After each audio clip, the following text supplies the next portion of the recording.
and eat Sunrise Memphis today.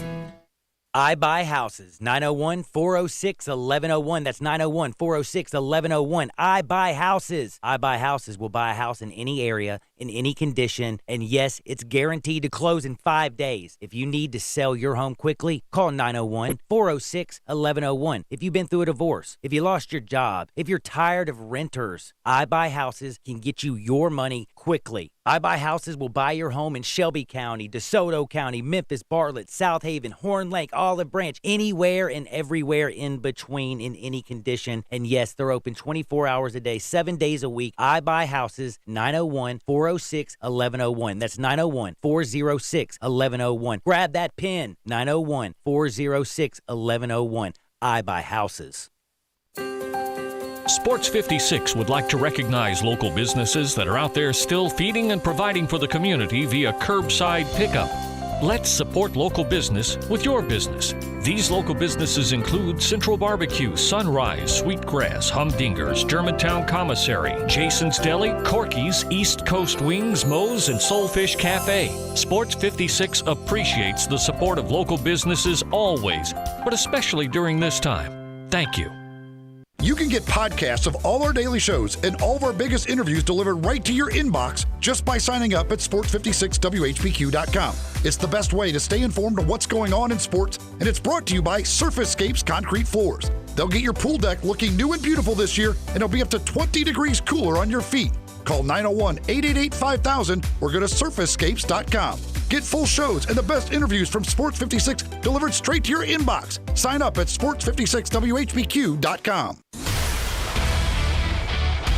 You already know you can listen to Sports 56, 96.1 and 87.7 anywhere with the Sports 56 app or at sports56whbq.com. But you can also watch live video of all of our shows on Twitter, Facebook, YouTube, Instagram, and Periscope. Don't miss out on anything. Stay in touch with Sports 56, 96.1 and 87.7 on social media. Hi, this is Greg Gaston from Sports 56 Middays. During this coronavirus pandemic, many of you are spending all day at home, and we remind you that you can stay in touch and connected through Sports 56. Turn us on your radio, computer, phone, or smart speaker, and stay up to date and connected with the community. Keep practicing social distancing, and remember to wash your hands often. And hopefully, before too long, we can get back to some sort of normalcy. Stay safe, stay healthy, and stay connected with Sports 56 and sports56whbq.com. Central Barbecue is committed to the health and safety of this community, who has supported Central for almost 20 years. Central Barbecue is still open for business with to-go and delivery options to serve the greater Memphis area with the same great barbecue you have come to know and love. With 4 locations to serve you, from downtown, midtown, and East Memphis, you can order your favorite barbecue and enjoy everything on the menu in the comfort of your own home. Call your nearest Central Barbecue location for more information on delivery and to-go options today. We are Sports 56 WHBQ Memphis, WIVG-FM Tunica Memphis, and WPG-FLP Memphis, Flynn Broadcasting Stations. Welcome to Sports 56 Mornings with Peter Edmiston and CJ Hertz on AM 560, 96.1 FM, and 87.7 FM. This hour is brought to you by Mid-South Power Distributors. All things diesel for over 26 years. Now, here are your hosts, Peter and CJ.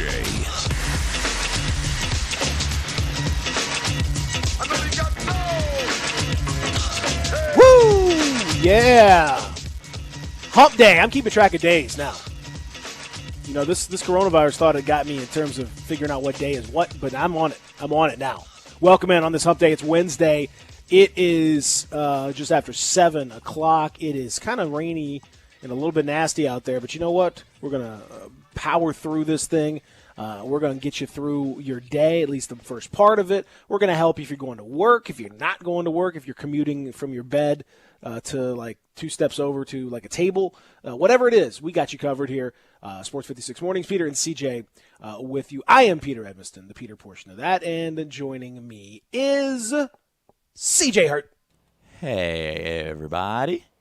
What's it like over there? Is it it's kind of nasty rainy over here? It's I think the rain has moved out of this area. It's still a lot of overcast. I went for a nice little stroll early this morning. It feels good outside. Now, when you say early this morning, for you, that's what, 2 a.m.? 3:30. 3:30. It was still very dark, is what you're telling me.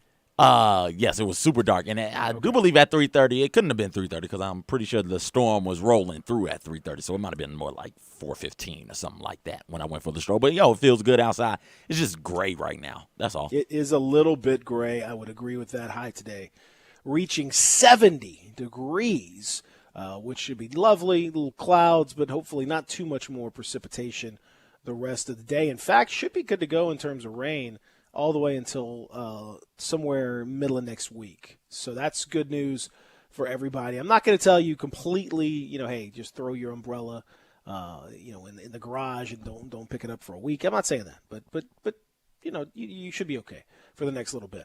Obviously, we have a lot of fun stuff for you today. We are going to help you, as we try to do each day. Just reach out and have some fun and stay connected and just stay loose as best we can in the middle of all of this stuff that continues to go on. It's like we can sort of go in one direction here. We may talk a little bit about some of the things that are going on from a pandemic standpoint. Try to also lighten it up a little bit too over the next bit. I can't wait to talk to our buddy Rob Fisher. He's going to join us at 9:00 because did you see Fish's daughter get the big get? I did see that. She had none other than Marc Gasol joining her on her Zoom chats. Keegan Sports is what she's really threatening all of us now. She's starting to get big time guests like Mark. She's putting them on the grill. She's asking the tough questions. And, number one, I think is Fish. I think Fish has already, put himself up to be out of a job, pretty quick. I mean, it's not out of the realm of possibility that next year sidelines, Keegan's going to be doing those for the Grizzlies and not Fish. I don't know. I'm not. But the Fisher household would still get that check. And Rob doesn't have to work. He's training his replacement and still getting the benefits. So he goes to being the kid and she goes to being the breadwinner. Yeah. I don't think it's going to work out the way he thinks it's going to work out. I think those stories are going to end weirdly. So, nonetheless, she's doing a great job. We'll talk to him about that. We'll talk to him about what's going on in the household. We'll talk about some of these plans that are trying to be put in place by some of these leagues, NBA and others. And there is still no coordination, let's say, across sports, and there's just no coordination about what is going to need to go on to kind of get us back into a normal sports space. There's definitely coordination, like we saw over the weekend and on Monday about the city of Memphis and the surrounding municipalities, Shelby County, all that. There seems to be some good coordination there, but when it comes to the sports, when it comes to leagues, when it comes to what to do, there is not really that cooperation. There's not really that coordination yet, and so you see different methods, kind of some different approaches, and I don't know. I think we still got a lot of work to do before we can all get on the same page when it comes to that. We'll certainly be talking about that. We're going to spin that wheel of conversation. We're going to do some giveaways today too. We're going to be very, very busy. So have you, CJ? You yesterday you told me you stayed up till all the way till 8:00. For people that don't know, CJ is basically at this point semi-nocturnal.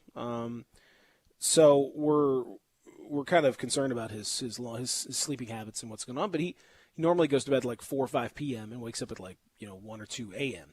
But we kind of shifted. We shifted a little bit. You went to bed the other night at 8 p.m., which is very late for you. And then you woke up. So did you just crash yesterday? What happened?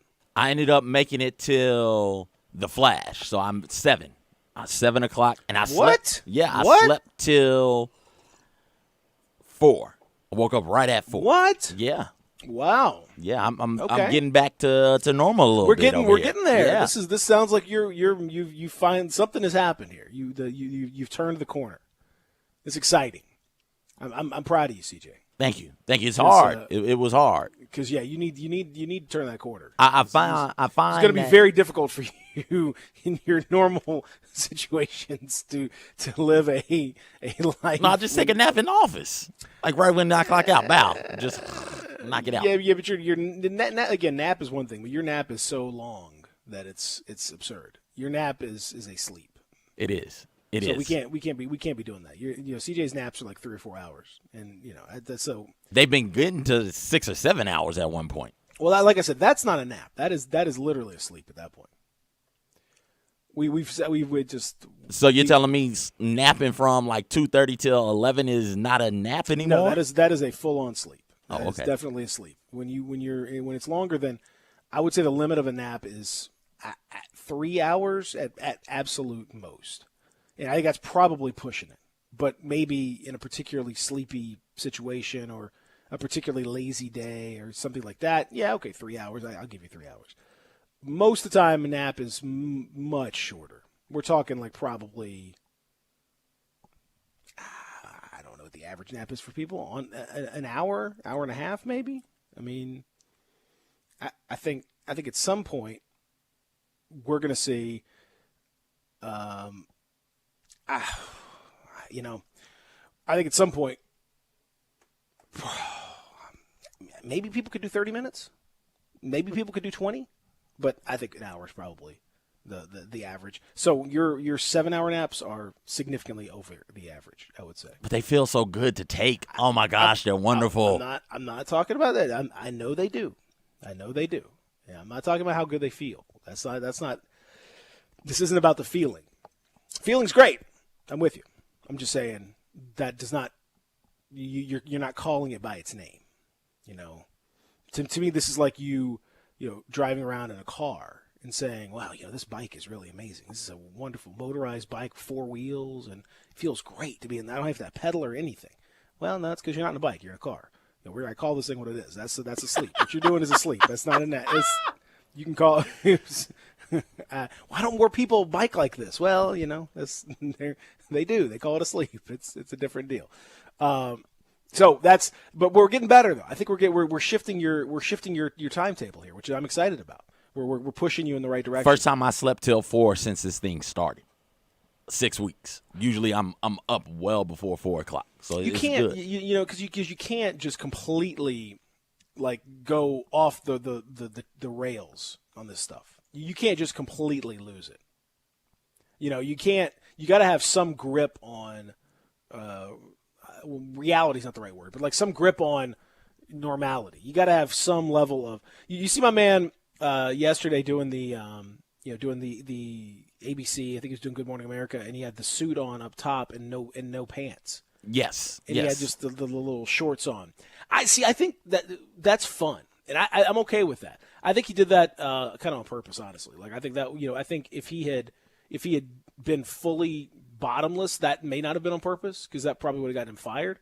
But this is this will get him like a gentle reprieve and a lot more attention, and that's probably what he was looking for. To be quite honest with you. Yeah, absolutely. I'll see it from time to time when people know that they're only going to be shot from the waist up. So waist up is till the nines, and then underneath is sweatpants or shorts or something like that. I like it. It's funny. I mean, to me, that's the way you're supposed to do it. If you got to do the correspondent thing, you got to do the video thing from home and all that. But here's the question, though. I mean, like to think that this guy didn't have any kind of knowledge of it. Like you can see when everyone's done their own video conferencing thing. Like you could see what you look like.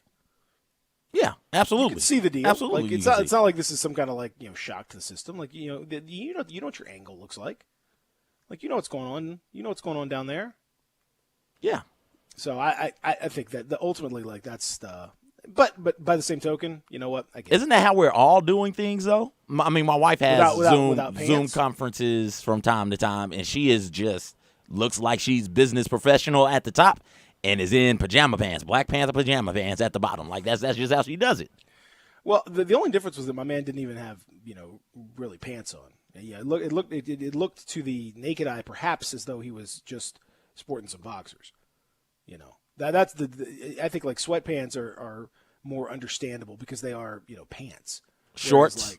he says they were shorts, like very short shorts, and maybe they were. Honestly, I don't really know, nor do I care to investigate any further, really. But I just say I applaud his ingenuity. I applaud the ingenuity, and I applaud the maverick spirit. That's really the number one thing. Like the other stuff, we can quibble about any other details or whatever. But like I just applaud that. I think for all of you out there that are figuring out this morning, like, what am I going to do? What's work going to be like? What's the whole thing? Don't first of all, don't sweat it. You're doing the best you can. Number two, if you have to do video conferencing, please don't wear pants.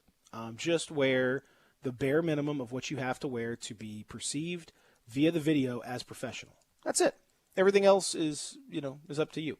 Yeah, no, that's not.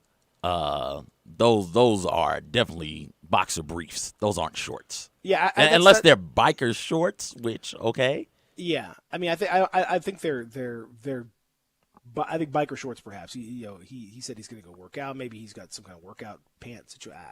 Again, I don't. Who can say in this crazy world that we live in? Who can say? Point is, I don't think anyone is like no one is offended by that. I don't believe. I don't believe anyone is legitimately like, oh my stars! I can't believe I've seen this gentleman's upper thigh. Upper thigh, where the tan line is. This is absolutely shocking. What is happening to this society that we live in? Like, I mean, come on! I don't think anyone cares. We all get a little. Everyone's loosened up some of their restrictions a little bit when it comes to the virus situation. I mean, I think we've seen that.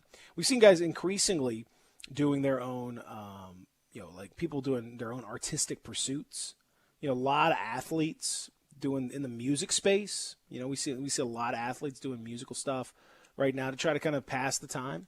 Because it just occurs to me, like, there's so many of these guys and so many basketball players who can't play basketball. Like, it's just not. I cannot wrap my head around the fact that Jaren Jackson Jr., for example, has not had access to a basketball hoop. So he's not been able to actually shoot a basketball. I mean, he has a basketball in his house, so he can dribble it or whatever. But he's not been able to shoot a basketball into a basketball goal for going on 6 weeks now.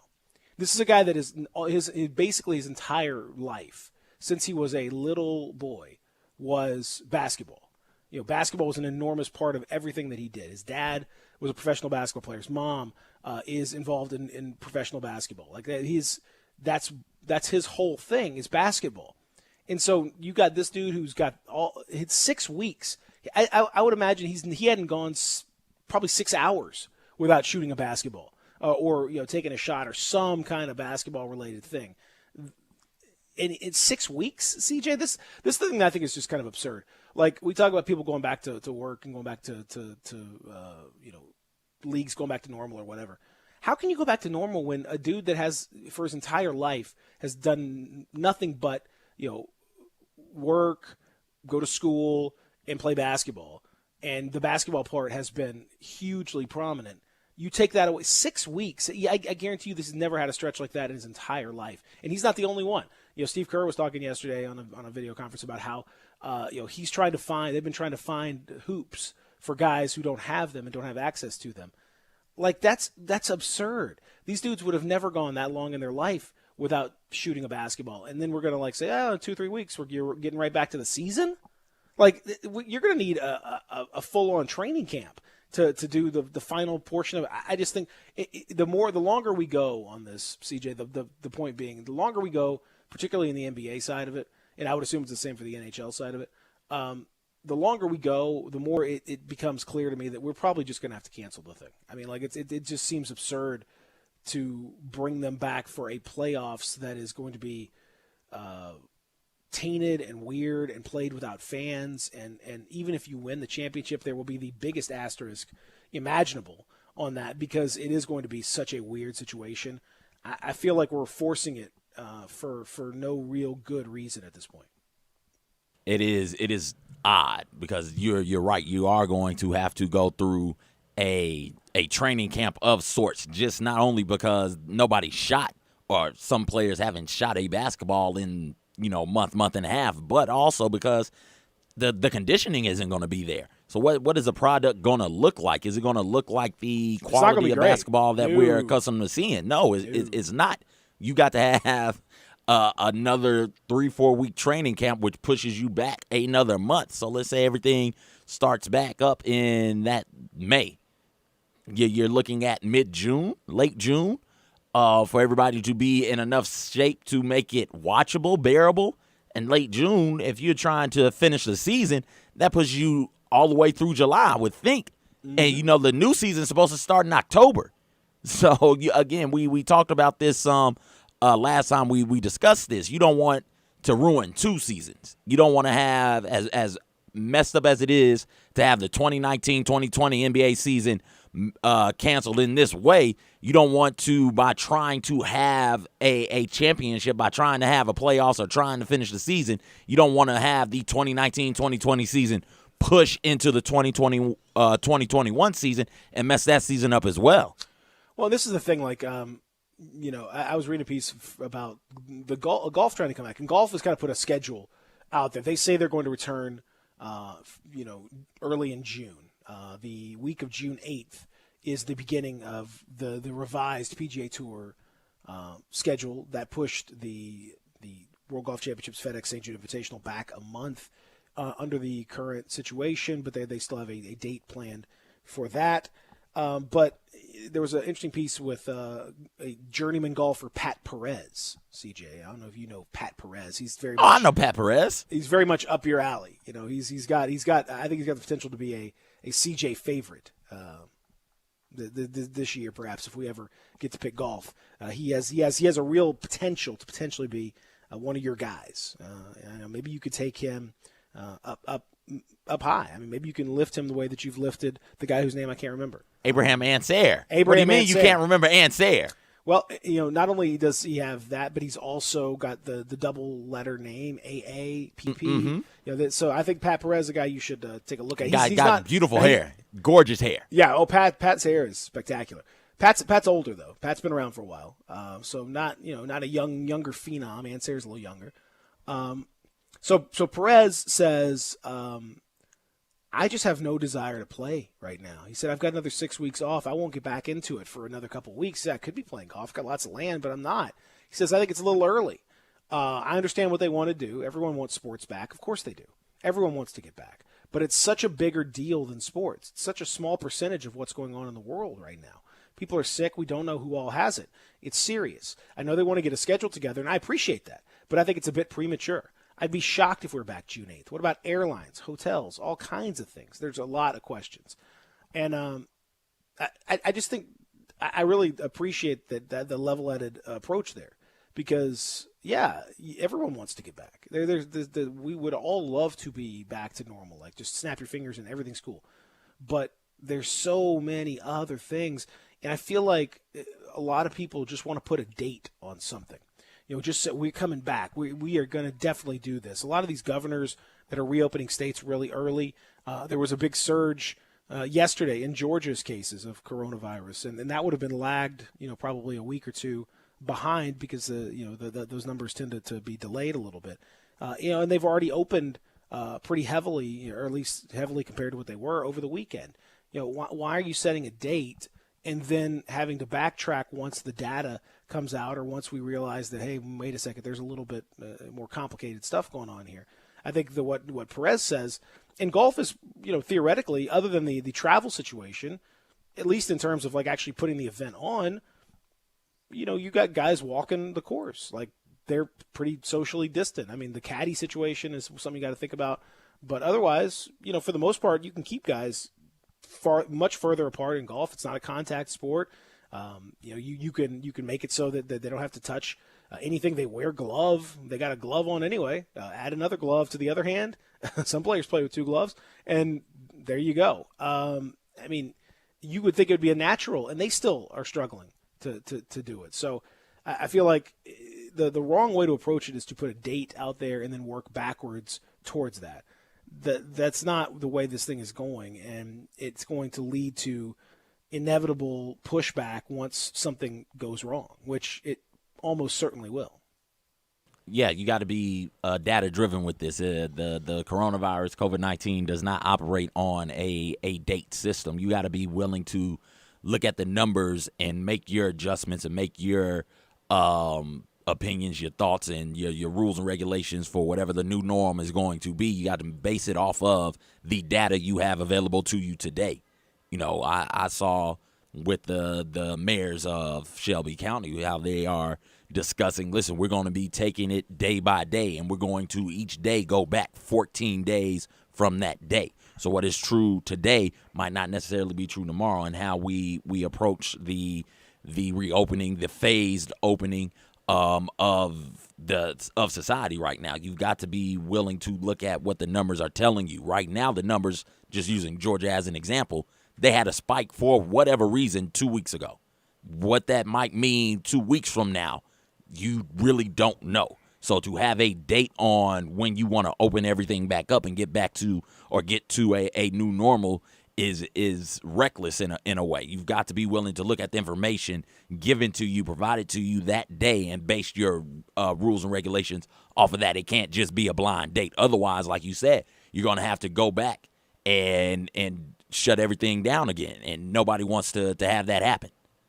No, and you got to look. It's this whole thing it sucks, obviously, but on top of everything else, you have to understand the data is going to lag. And I think part of this, CJ, and you know this, having gone to pharmacy school. We're not going to talk about how you left pharmacy school, but we're just going to talk about how you went to pharmacy school. That's the most important. Let's focus on the positive part of that. Yes, right? let's please do. I was great in immunology in undergrad, though. There you go. I was there. Biochemistry, immunology, all that. You understand, because you did a lot of this stuff, that data sometimes lags. Sometimes for a disease, it can take quite a while for the disease to show itself. It can also take a while for the data, positive tests, that sort of thing. Tests have to, there's a delay. When you get tested, the test has to actually then be analyzed and run, and then the results have to be given back. I mean, there's all sorts of reasons why this thing lags, in addition to the fact that the disease can kind of hang in your system for a little while before you may be asymptomatic, or when you have symptoms, there may be a little bit of a lag there. So it's hard. We have to just kind of understand that there's going to be a week or two at least of delay time before something that you do now shows up on the data. But we seem to struggle with that as a group, as a human population. We want we opened up the government yesterday. Was there a surge of cases today? Oh, well then whatever. No, that's not how this would work. And that's not how vaccination would work. That's not how any of that stuff is going to work. So I feel like we've spent a long time kind of degrading or I don't know if degrading may be a little too strong, but I don't think so. Like the value of expertise, the value of somebody having knowledge of something, someone learning something, scientists, people that have spent their entire lives doing this stuff. And then, because people can go on the internet and search, immunology, or can search vaccine, or can search, bleach, plus chloroquine, plus whatever, and find a couple YouTube videos of people who have probably very little credibility, if any, talking about this stuff. They all of a sudden become experts. Like it's so frustrating. The value of expertise in science has just been lost in this whole thing. I struggle with that a little bit, because there's so many people that are out here telling you, the people who have done this their entire lives. They were doing this when it wasn't cool to be talking about immunology. They were doing this when it was cool, when it was not cool to be a virologist or someone who's dealing with all this stuff. They were dealing with all these other breakouts in other areas of the world, and now it's come to them, and you're not listening to them. I just that baffles me, man. It blows my mind. Also, it's hard for some people to admit that they don't know everything there is to know, or to put their trust in somebody else. And I don't understand why these people go to 4 years of undergrad, they go 2 more years to get a master's, another 4 years for a doctorate, and they've been in this industry since the 80s, some of them. Like, come on, listen to the immunologists, listen to the epidemiologists, listen to the people who went to school for this. No knock to you or your level of intelligence. They've just been doing this a whole lot longer than you, and you just kind of snap to in this time, in the past month and a half. So listen to the experts and do what the experts are saying to do. It shouldn't be that complicated. You wouldn't listen to me when time comes to coach up a football team, an NFL team. No, you'd be like, oh, I'm going to get Bill Belichick. He's been doing this for a while. He might be kind of good at this. He's got a couple of rings under his belt. So listen to the experts. Bill Belichick is an expert in football. You listen to him on the football field. There are experts in the epidemiological field. You should listen to them. That's exactly it. Like that you said it perfectly. Why in the world would you, when you've got Bill Belichick standing there explaining to you how to win a football game, would you go to YouTube and type in football coach and find some random guy sitting in his house who's doing a podcast about football and say, well, this guy actually knows more than you do? No, that would be idiotic. But that's what we do with this stuff. Like, this one guy said, if we take this thing with bleach, then it's pretty good. What? What are you talking? What? Nobody who's studied this stuff at all says that's a good idea. Like, what? I feel like the death of expertise in this country has been coming for a while, and it's biting us a little bit here because we don't seem to want to just like take a deep breath and listen to the folks that are trying to help us here. I hope we will. I think the plan that's been put in place locally is a good one, and I think they're doing their part. I understand that some of the municipal mayors are frustrated by that. I understand that some folks are frustrated in general. It's frustrating. It sucks. I mean, no one likes it, but it's a data-driven plan, which I think is the only way that you can go in this situation and have any hope of being able to go and keep going in the right direction and not have to pull it all back and start over again.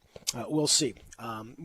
When we return, CJ, I got a couple of wild stories for you that are somewhat coronavirus related.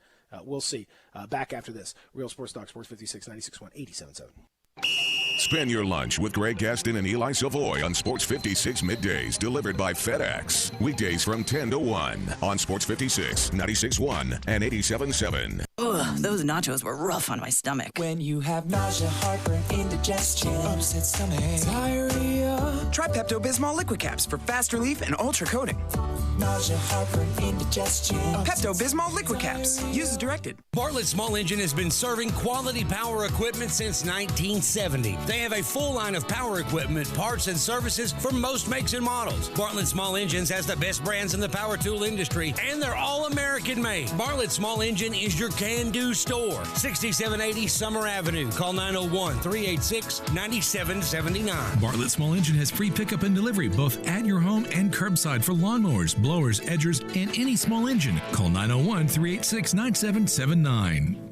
Do not hire Franklin & Sons Electrical. The guy told me he'd shrink my monthly bill, and I'm like, dude, it's too small to read as it is. No matter how hard you work for your small business, online reviewers will find something to complain about. Then he's like, where's the circuit breaker? I'm like, bro, I didn't break anything. And while Progressive can't save you from these trolls, we can help you save money on commercial, auto, and business insurance. He told me I had a blown fuse. It's called a short fuse, and yes, I do have one, so watch yourself. Get a quote online today at progressivecommercial.com. Progressive Casualty Insurance Company, affiliated and third-party insurers. For those fortunate enough to help the person who has always been their hero, AARP is here to help.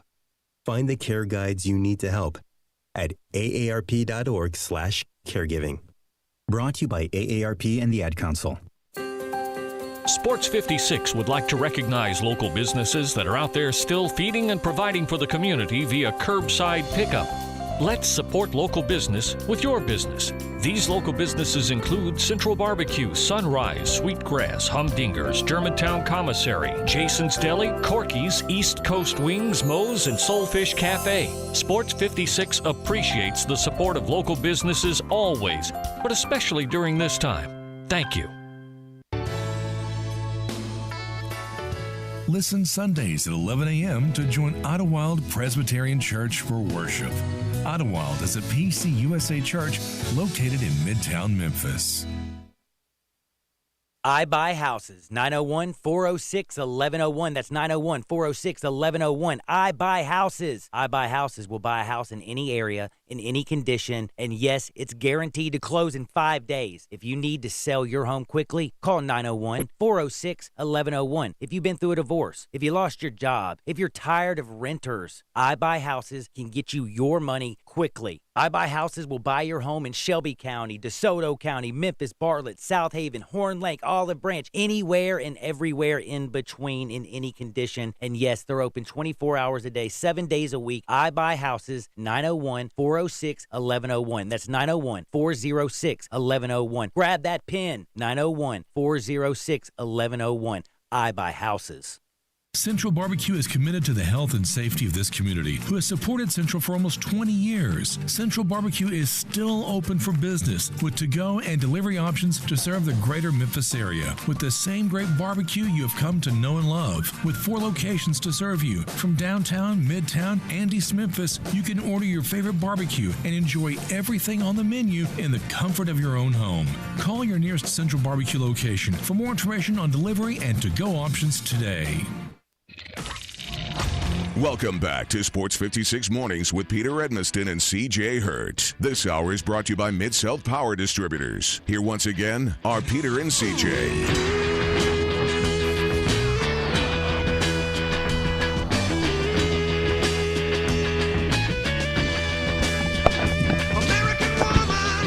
Okay, what we got going here? We're going to do covers today. I like it. I always like covers day. I always like covers day, man. Hump day, covers day. Hump day, covers day. Hump day, covers day. Hump day, covers day. Hump day, and covers day. Got something we all have to do during this coronavirus situation. It's extremely important for each of us to do this, CJ. And I hope you're sitting down. I hope you're ready for this because it started in Belgium, but it's going to be coming here soon, and we're all going to have to do this. Okay. So, are you ready? Are you ready to do your part? First of all, I got to ask you: Are you ready? I'm absolutely to sacrifice for the greater good? Yes. Okay. You're sure? I think so. What do I have to do? This is something that you're going to have to do. This. You commit to it. You got to do it. All right. No, I'm not sure. All right. Okay. Well, I'll tell you what it is, but I just want you to be ready for this because I know in Belgium they're facing this, and it's a similar problem here as well. This is information coming from a gentleman by the name of Romaine Cools, which is a great name. That sounds like a flavored Cool cigarette. Hey, try our new Romaine Cools. We got you. Joe Camel. Full page ad. Joe Camel there. Joe Camel was Cools, wasn't he? I feel like this guy. No, Joe Camel was Camel. Just Camel. Oh yeah, you're right. Peter. I didn't smoke, so I don't know. I only saw the packages. And you might be thinking of Joe Cool, who was our buddy Dennis Phillippe's character that appeared on TV, but I don't believe he had anything to do with cigarettes. Oh, okay. He was a kid show host. So all right, that was probably not a good idea. I just think the name Romaine Cools, you kind of have like one of these, like, hey everybody, my name is Romaine Cools. Nice to meet you. Thanks for coming out. I feel like record producer Romaine Cools. I mean, there's all kinds of things. But this guy does not have anything to do with records. This guy does not have anything to do with music. What he does have to do with is potatoes. He is the Secretary General of the Belgian potato industry. Oh, okay. I didn't know that was which a thing. Which is a title okay. that is definitely up there in terms of life goals. Would I love to someday be head of the Belgian potato industry? Sure. I think that'd be a lot of fun. He says because you have to understand, CJ, that there's a massive potato surplus that is out there right now. Because folks are not eating out as much, restaurants are not requiring as much potato action. There are big piles of potatoes. Now, because we don't want to tank the economy, for some reason we're not just giving these potatoes away to people who are hungry. We need to sell them. Some people are destroying them. One of the real bugs in the system, economically speaking. But anyway, as a result of this, because we're not giving them away or whatever, and we want to try to help these folks out, he has called upon people in Belgium. He says Belgians they must eat fries at least twice a week. This is now a mandate from Wait. Yes. Come again? You have to do this as part of, don't mind if I do, as part of this whole thing, trying to help these poor potato folks, the potato farmers out there. Belgians have been asked, legitimately, by their government to eat fries at least twice a week. Said, we're working with supermarkets to see whether we can launch a campaign asking Belgians to do something for the sector by eating fries, especially frozen fries, twice a week during the coronavirus crisis. This is something that you absolutely I can make that work. I can do must that. do. I can do that. Let's get it going, baby. Maybe 3 days a week. Maybe, if a little bit is a lot, I mean, maybe 3 or 4 times a week. But this is vital. You have to. I've been trying to cut back on my fry intake because I could eat fries. So you're part of the problem. Every single day, You're multiple part of the problem, times a day. I want to be a part of the solution. I didn't realize I was a part of the problem. You're part I will of the problem. definitely go and get more fries. You don't have to tell me. Don't waffle fries. I love them. Potato wedges. Waffle give them fries. Here. Okay, yeah, give me the curly fries. Give me your fry all like of them. rankings. Give me some fry rankings here. Because now, since we've gotten on this subject, and I do think that this is something that Americans, we do have potato farmer issues. I think the folks in Idaho, there are big old potato mounds that are out there. We have to do our part. We got to eat more fries, guys. We got to eat more fries. All right, fry ranking. Give me the curly first and foremost. Curly fries. Okay. 1. So you're talking about just generic style of fry. We're not necessarily okay. I can go all the way you want to. I love me some fries, Peter. That's all. Okay, you're good. I'm saying I just want to make sure I'm on the same train. I'm good. Let's go with the style, the fry style ranking. All right, fry style. Yeah. Curly fries 1. Waffle fries 2. You can give me what's a regular fry? Just a standard French fry. Well, the standard. So like, okay, you would have, for example, like, you could have your standard French fry. I see it as the straight, like, kind of maybe a half-inch, quarter-inch in diameter, sort of thing, like a McDonald's style fry. Give me that. That's kind of like the standard sort of fry. Yeah, that's 3 for me. Then we go steak fry. Okay, steak fry is 4. Did I say crinkle cut? I don't think I said crinkle cut yet. You did not say crinkle cut. Crinkle cut right there at 5. That's my top 5. I'm not really big into shoestring. I'll mess up some shoestring fries. Don't get me wrong. Just if I had a preference, it wouldn't be shoestring. But I'll put shoestring in that 6. I got to say, I don't understand really, other than if you're going to go all the way live with it and make them potato, like, little crisps and, like, make them, like super duper crunchy. Which really almost takes them out of a fry category and sort of into a chip category. Unless you're going to do that to shoestring, I don't really understand the point. Like, I don't really get why these little tiny things. Why do I want to mess with them? I don't. You can't just eat one. You got to eat like a pie, a handful. I don't know. It's very sloppy to me. No, I'm not on board with it at all. The breakfast potatoes, like the home fries, are we counting them as fries? I wouldn't like count them as diced fries. Okay. Those are like, that's like, yeah, I mean, that's like potato chunks and all that stuff. Now, I guess if you want, where would you put like a tater tot? That's not towards the bottom right after sweet potato fries. Like, really? Tater tots last for me. I'm not big into the tater tots like that. I don't know why. Oh boy, I don't know about that. I don't know about that at all. No, I don't. Waffle fries are not great to me. I don't know why you've got them so high. There's no reason to do that. The double fried fries are the ones that are really good. The extra crispy on the outside, but they're still soft on the inside.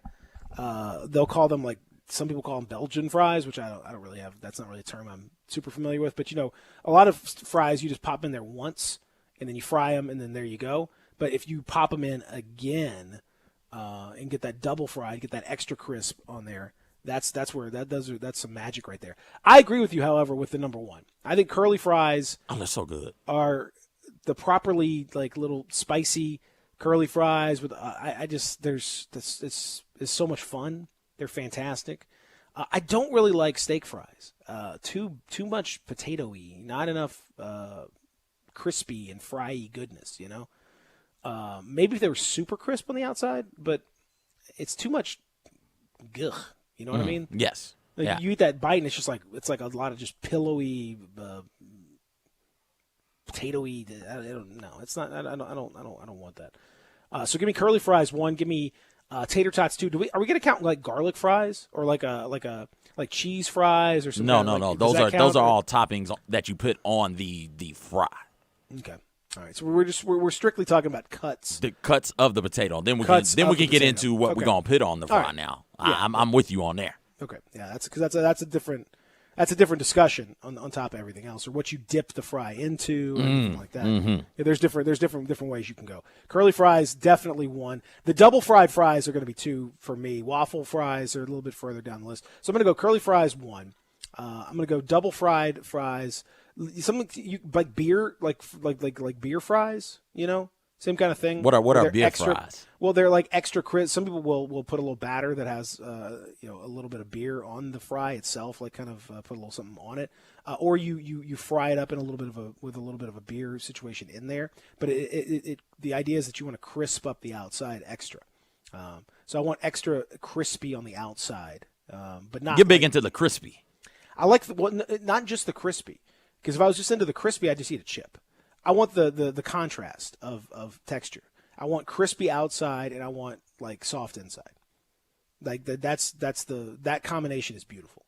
You get like a good crisp, like my wife likes the fries just straight up crispy. Like she wants those like burnt ends. Like, oh yeah, give me that, like the end of that fry. That's kind of like all.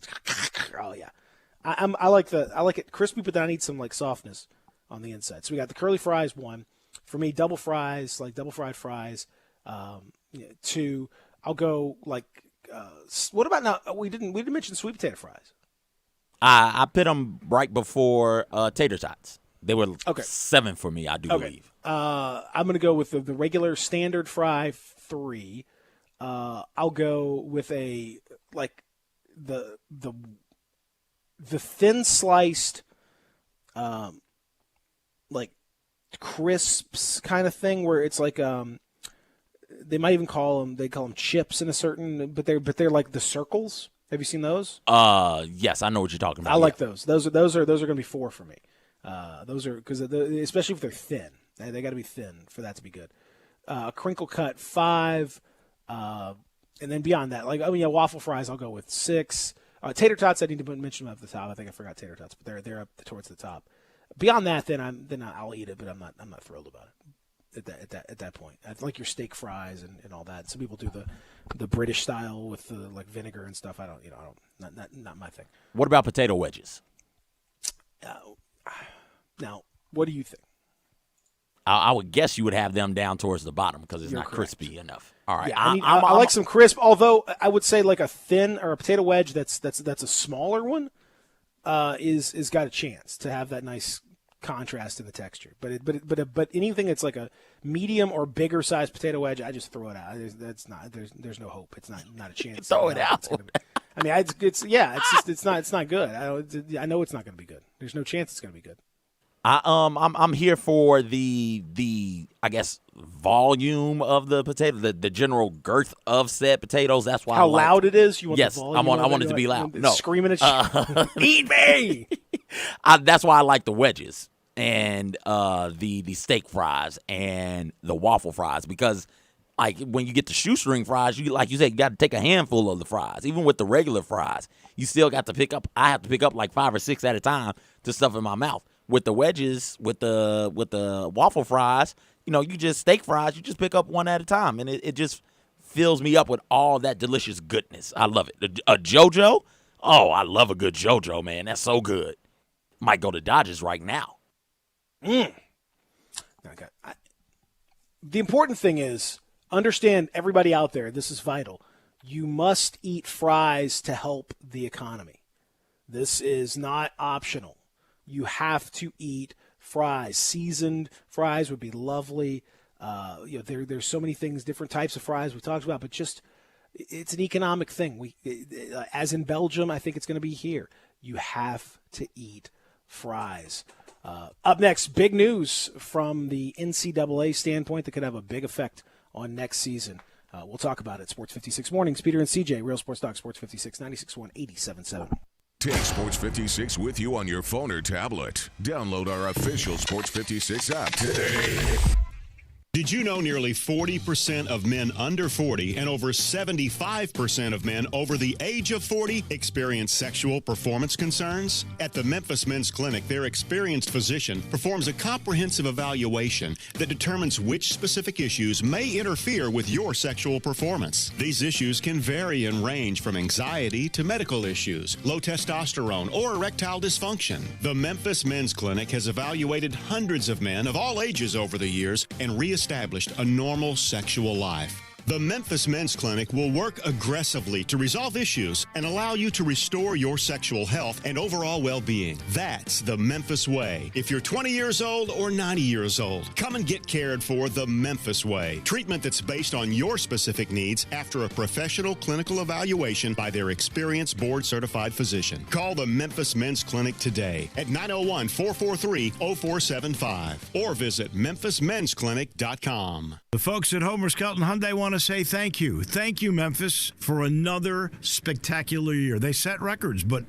I can understand why. You think about the product. Where else do you get a 10-year, 100,000-mile limited powertrain warranty? That's what you get on every new car at Homer Skelton Hyundai. Oh, and thank you again for the 11th straight year, the #1 certified pre-owned car dealership in all of Memphis. It starts with that product, but then it goes to the shopper assurance. Where else do you go where you get transparent pricing, flexible test drive, take the car for a couple of days if you want, streamlined buying process? You're not going to be there all day, in and out. And then, and I have not seen this anywhere else, the 3-day worry-free exchange. You buy a new car, if you've got any buyer's remorse, you've got 3 days to change your mind. Just get on Lamar, take it into Mississippi, the first exit's Craft Road, turn left, and go see Chris True and all the gang at Homer Skelton Hyundai. Hey, everybody. Our friends at All-Star Chevrolet and Olive Branch care about you, and they've heard from so many who really want to buy a new Chevrolet truck or car or need service or parts right now, and they are listening. GM has financing as low as 0 interest for as much as 84 months, and you could be payment-free for up to 4 months, but your safety is number one. So everybody at All-Star Chevrolet is doing everything to provide service, parts, and anything you need in the safest way possible. They can pick up and deliver your vehicle for service and even deliver parts if you want. And everything is sanitized and safe for you to visit anytime. Call for an appointment or find what you want online, and someone at All-Star will arrange a virtual test drive for a safer test behind the wheel. Doesn't matter if it's a Silverado, a Traverse, an all-new Blazer, maybe a new Suburban or Equinox. But remember, it's not the Pike, not South Haven, not Mount Moriah or Collierville. Find new roads to All-Star Chevy and Olive Branch, or go to allstarautogroup.com. Sports 56 would like to recognize local businesses that are out there providing for the community. Let's support local business with your business. These local businesses include Gateway Tires, RW Heating, Memphis Auto Parts, Blake Insurance, AutoSave Insurance, Roto-Rooter, Neil's, Barden Stone. Sports 56 appreciates the support of local businesses always, but especially during this time. Thank you. Welcome back to Sports 56 Mornings with Peter Edmiston and CJ Hurt. This hour is brought to you by Mid-South Power Distributors. Here once again are Peter and CJ.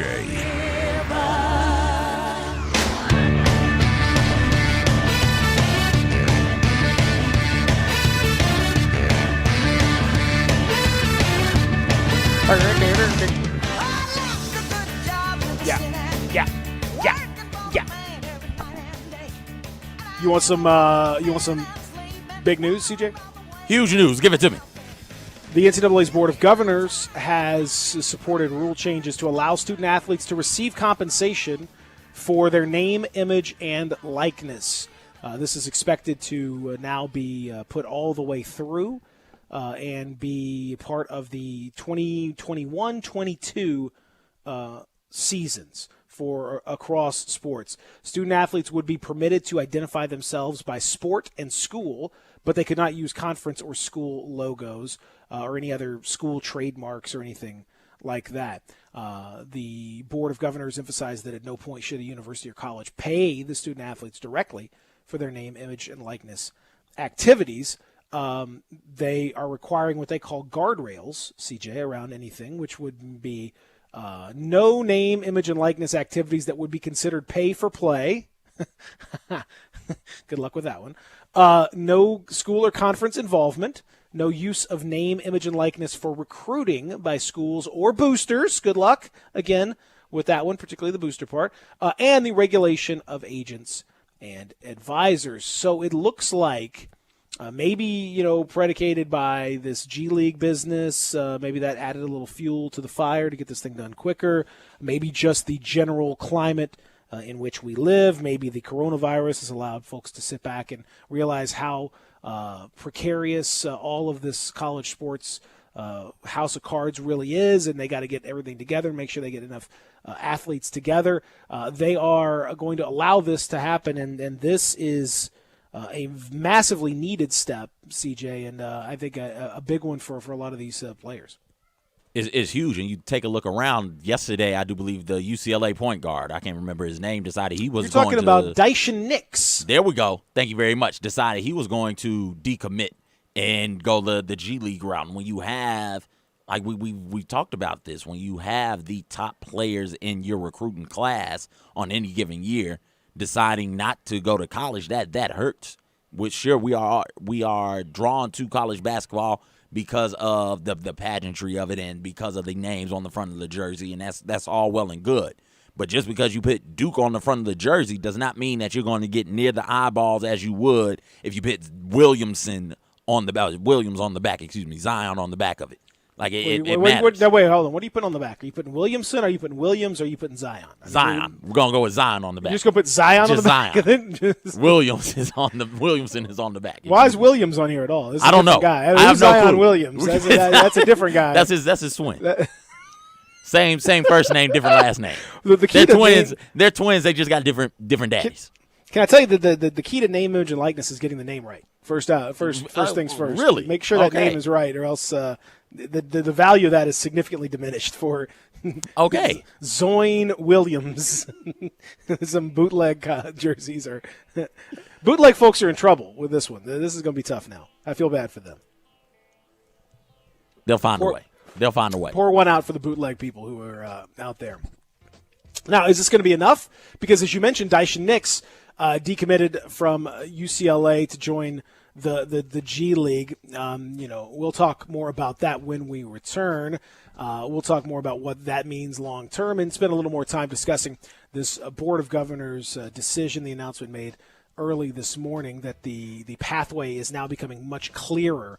It's kind of a cloudy, yucky day, but we're doing our best to cheer you up, whether you're on your way to work all the way or whether you're just kind of moving from your bedroom to your office, or maybe you're not even getting out of bed to do your calls today. I have no idea, but whatever it is, we're going to help you through it. Sports 56 Mornings. Peter and CJ, Real Sports Talk, Sports 56, 96.1,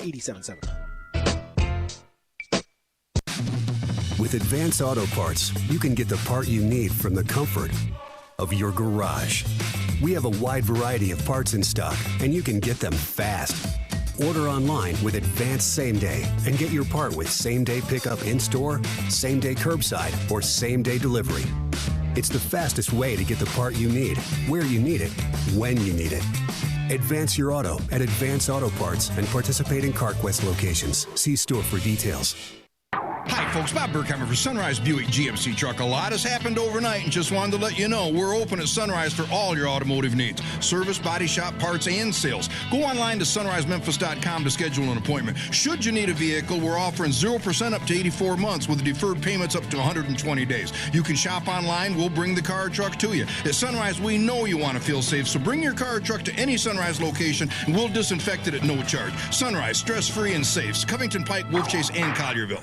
Ace is the place with the helpful hardware, folks. We know staying in is a little easier when you can grill out. That's why Ace will help you get a great grill for your family from the best brands like Big Green Egg, Traeger, and Weber. And with your local Ace right in your neighborhood, we'll assemble and deliver your grill for free. Then, to make it even easier, we'll include free fuel to help you get grilling. The brands you love and the service you trust, only at Ace. Offer valid for Ace Rewards members through May 31st on grills and accessories $3.99 and up. Propane tank not included. See participating stores for scheduling or exclusions. Sports 56 would like to recognize local businesses that are out there providing for the community. Let's support local business with your business. Memphis Hearing Aid, providing better hearing. Campbell Investments, buying distressed properties including foreclosures and tax sales. Germantown Village Wines and Liquors, doing curbside. In South Bank, drive through till 5 p.m. Monday through Friday. Corks Wines and Liquors. Sports 56 appreciates the support of local businesses always, but especially during this time. Thank you. Hi, this is Rob Brown. Join Pete Cordelli and me Saturdays 8 to 9 a.m. for Sidelines here on Sports 56 WHBQ, 87.7 FM and 96.1. We'll cover the Memphis Tigers, the SEC, and your favorite team. Give us a call. That's Sidelines, Saturday mornings 8 to 9 a.m. Sidelines is presented by Duncan Williams Asset Management. So get up. Sports 56 would like to recognize local businesses that are out there still feeding and providing for the community via curbside pickup. Let's support local business with your business. These local businesses include Central Barbecue, Sunrise, Sweetgrass, Humdingers, Germantown Commissary, Jason's Deli, Corky's, East Coast Wings, Moe's, and Soulfish Cafe. Sports 56 appreciates the support of local businesses always, but especially during this time. Thank you. Hi, I'm Troy Fiveash, owner of Fiveash Roofing. Do you have any idea why I never speak the way I am right now? It's because if you're honest, sincere, and knowledgeable, you do not need fast-talking, high-energy, gimmick-promising advertising to get a customer's attention. Speaking of that, how do you think companies can offer huge rebates and giveaways when you use their services or buy their products? By overcharging you in the first place, that's how. Fiveash Roofing doesn't operate that way. It's misleading and dishonest. When I provide a customer with the best products and the best service possible and do it at a fair price, why would I need gimmicks to sell it? Best products, best warranties, and best service possible. That's all we offer. Well, that and financing. Fiveash Roofing, proud partner of the Memphis Tigers and the official roofer of the Memphis Tigers home team. Fiveash Roofing, fair, honest, and ethical. 367-0050 or memphisroofer.com. 367-0050 or memphisroofer.com. Fiveash Roofing, it's what we do. We're here for you. We are Sports 56 WHBQ Memphis, WIVG-FM Tunica Memphis, and WPG-FLP Memphis, Flynn Broadcasting Stations. Welcome back to Sports 56 Mornings with Peter Edmiston and C.J. Hurt. This hour is brought to you by MemphisFarmers.com. Insurance coverage backed by a local agent and a brand trusted nationwide. We are farmers. MemphisFarmers.com. Here once again are Peter and C.J.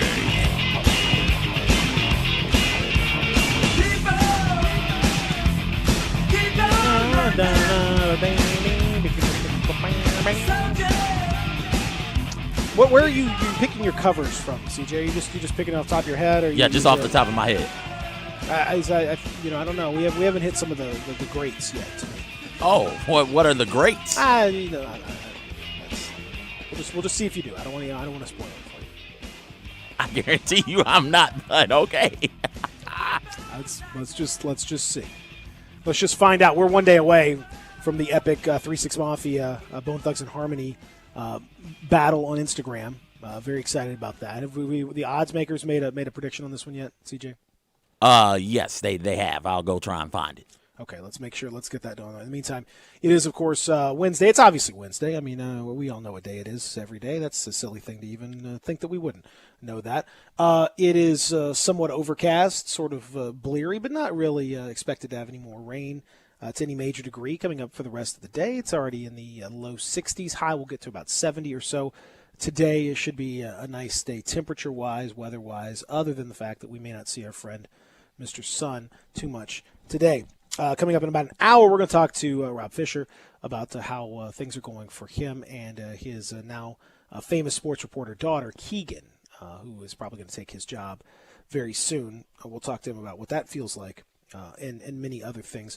All of that as we continue here at Sports 56 Mornings. Peter and CJ with you here. We talked about what is significant news, substantial news, would have been earth-shattering news a few years ago, and now is sort of I'm not going to say fully expected, because you always kind of think the NCAA is going to find a way to mess something up, but what was definitely necessary is finally going to come into focus here. The NCAA's Board of Governors has moved towards supporting rule changes, which basically this is sort of their committee that's going to rubber stamp this thing to make sure that it's going to happen. That the general committee then will approve it, and so this more or less means this is going to be the case. This is going to happen starting 2021-22.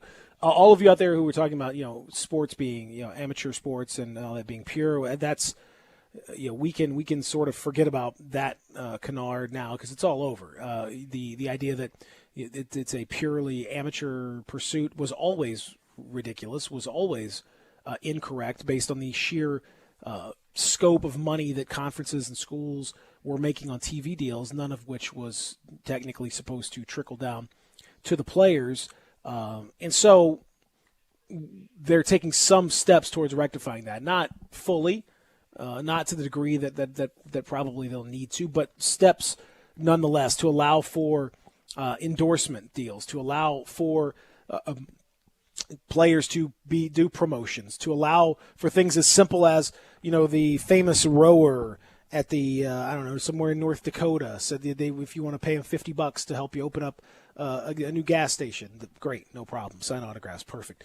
You can do that, or it could be something as big as a major conglomerate, a Nike, being able to pay some of the players for endorsements, college players. That could well happen too, and it's coming. I don't know that it's a specific response to, but as you mentioned, CJ, in the prior segment, Daishin Nix, the 5-star point guard, is now the third player to join the G League and the first player to decommit from school in order to do it. The G League folks, Malcolm Turner and others, had said that they're not going to recruit players who had already committed to colleges. So I don't know whether they recruited him or whether he just came to this determination. But he decommitted from UCLA and signed with the new G League Pathway program. That program will allow him to make somewhere in the neighborhood of $250,000 to $500,000. Will allow him to sign an endorsement deal, which Jalen Green has already signed an endorsement deal with Upper Deck. He is one of the first to do that. First since LeBron, I guess, to sign as a high schooler, because no one else has really been able to do that. So he's doing that. This Daishin Nix kid joins your pal Isaiah Todd, CJ, who decommitted from Michigan in order to do this. So there's 3 5-star guys. If the G League were a college, they would probably be number 1 in the recruiting rankings right now because they've got 3 5-stars already committed. Yeah, and you're talking about, 4 of the top 12, top 15 in the nation, and then you factor in Marjon Beauchamp, who's a top 40 player, Kenyon Martin Jr., who is a top 70 player. Like, this is a lot of talent. It'd be a great recruiting class. Oh, it would be phenomenal. Oh, we'd have cameras on them immediately. Yes. They would be going places. We would be following them around wherever the hell they went for their summer basketball tournament or whatever. Like, this will be loaded, and you're losing all of this, and you're not going to get them to play in college, and that is going to hurt you. Sure, college basketball has survived the one and done, or players going straight to college, going straight from college, to the NBA. Sure, it survived, but it wasn't the same. Sure, Duke is out there, and we're going to tune in to watch Duke, but Zion had his own camera. Don't forget that. It's cool that the college basketball survived. The Dwight Howard's leaving and the Tyson Chandler's leaving, going straight to the pros. But imagine what would have happened and what college basketball would have felt like, would have been like in a year where Kobe Bryant is in college, or LeBron James is there, or Kevin Garnett. It's going to feel different. But by the same token, though, can you imagine how silly it would have been for those guys to go to college? Yes. It would have been, yeah. LeBron could have averaged 30 and 20, and again, I mean, come on. Because LeBron was a big dude even then. He was, Kobe and KG were skinnier, and LeBron's skinnier. He was skinnier than he is now, but he was still gigantic compared to other kids at that age. I just think so. Point being that whether this was specifically predicated by what happened with the G League or not, I don't know. But it's something that has needed to happen. Now, here's the problem, though. Okay, so the guardrails on this that we mentioned, like they're trying to somehow. You can understand how delicate this is for them, because they've had this beautiful delusion that this is still an amateur pursuit, and that we cannot have actual pay for play. The colleges cannot pay income, cannot make it a job. We have to find a way to continue to call them student athletes, even though they are making tremendous amounts of money for all of us and whatever. We have to find a way to somehow walk that line. So in order to try to do that while allowing them to make endorsement money and to make promotion money, and to note that the fact that they are giving them huge amounts of promotion, that's something that they can't pay them directly for, but they can allow them to be paid for. Okay, so here's the guardrails. Any compensation received by student athletes, this is their term, any compensation received by student athletes for name, image, and likeness activities must represent a genuine payment for use of their name, image, and likeness, and not be simply a disguised form of pay for athletics participation. Now, CJ, you can probably see right out of the gate the issue here. How are you going to tell that me is glaring? That is glaring not? as wide as imaginable. How in the world can you know for sure whether it is market value, or how can you decide what the value of that sponsorship is? If, let's say, Joe, burger owner, owns a chain of burger stores in a particular school's town, and Joe burger owner says, "Hey, 5-Star Jimmy, I want you to endorse my burgers. So when you come to school here, you're going to be my burger guy. We're gonna get you out here." One day a month to sign autographs, and we're going to put your face on some stuff, and we're going to pay you $150,000 for that. Well, I mean, that seems a little high to me, but how do I know? Can we prove that in a court of law? Like, are we going to start coming in? You could see how this is problematic, right? You could see how there are like giant cavernous loopholes in this that boosters and anyone else who is creative are going to be able to drive a dump truck full of money through. Oh, absolutely. Absolutely. If I got the money and I want to pay you $250,000 to sponsor or be the spokesperson for my tractor trailer company, and that's what I'm deciding to pay you, how are you going to tell me, who are you to tell me that that's not the going rate for somebody like that? I don't get it. Like, money's going to be coming through there, and there's nothing that the NCAA from a realistic standpoint can do to stop it. Now, will they try and step in the most arbitrarily way possible? Absolutely. And I can't wait for that to happen. I'm looking forward to them saying, hey, wait a second. You can't pay him $250,000. That's not the going rate. But Alabama over here or Ohio State or Texas is paying $500,000. Why are you guys coming at us? The NCAA they're not equipped to handle it. They just aren't. Well, that's the thing. They can't help themselves. They can't help themselves. They can't help but make this thing complicated. They can't help but continue the delusion that this thing is, they can do this with the same level of NCAA involvement and rules making and everything else, and it's just not. This should be the clarion call that they've got to change the entire paradigm, that they have to change the entire model. And if you want to keep it going and you want to keep this thing happening, you're going to have to find a way to make legitimate pay part of the process. You're just going to have to. That you may not like it. It's the way it's been going ever since we started signing these massive TV deals decades ago. This was the inevitable conclusion. That becomes I've always said, if you want to make it an amateur sport, CJ, if the NCAA wants to continue to insist that it is an amateur pursuit and that it is strictly an extracurricular activity to enhance someone's life in college and have them pursuits and make it part of the college experience and all that, great. I say great. What you then do is you return all that money If you want to have it on TV, then you could have it on the public broadcasting stations or things where it's a publicly owned situation. You don't sell advertising in the middle of it. You don't have endorsement deals. You don't have an official drink of this. You don't have an official that of that. You just have, just like you would watch, a high school event or even an elementary school event where you got a few local, sponsors who throw in some money because their kid plays on the team and all that stuff. That's great.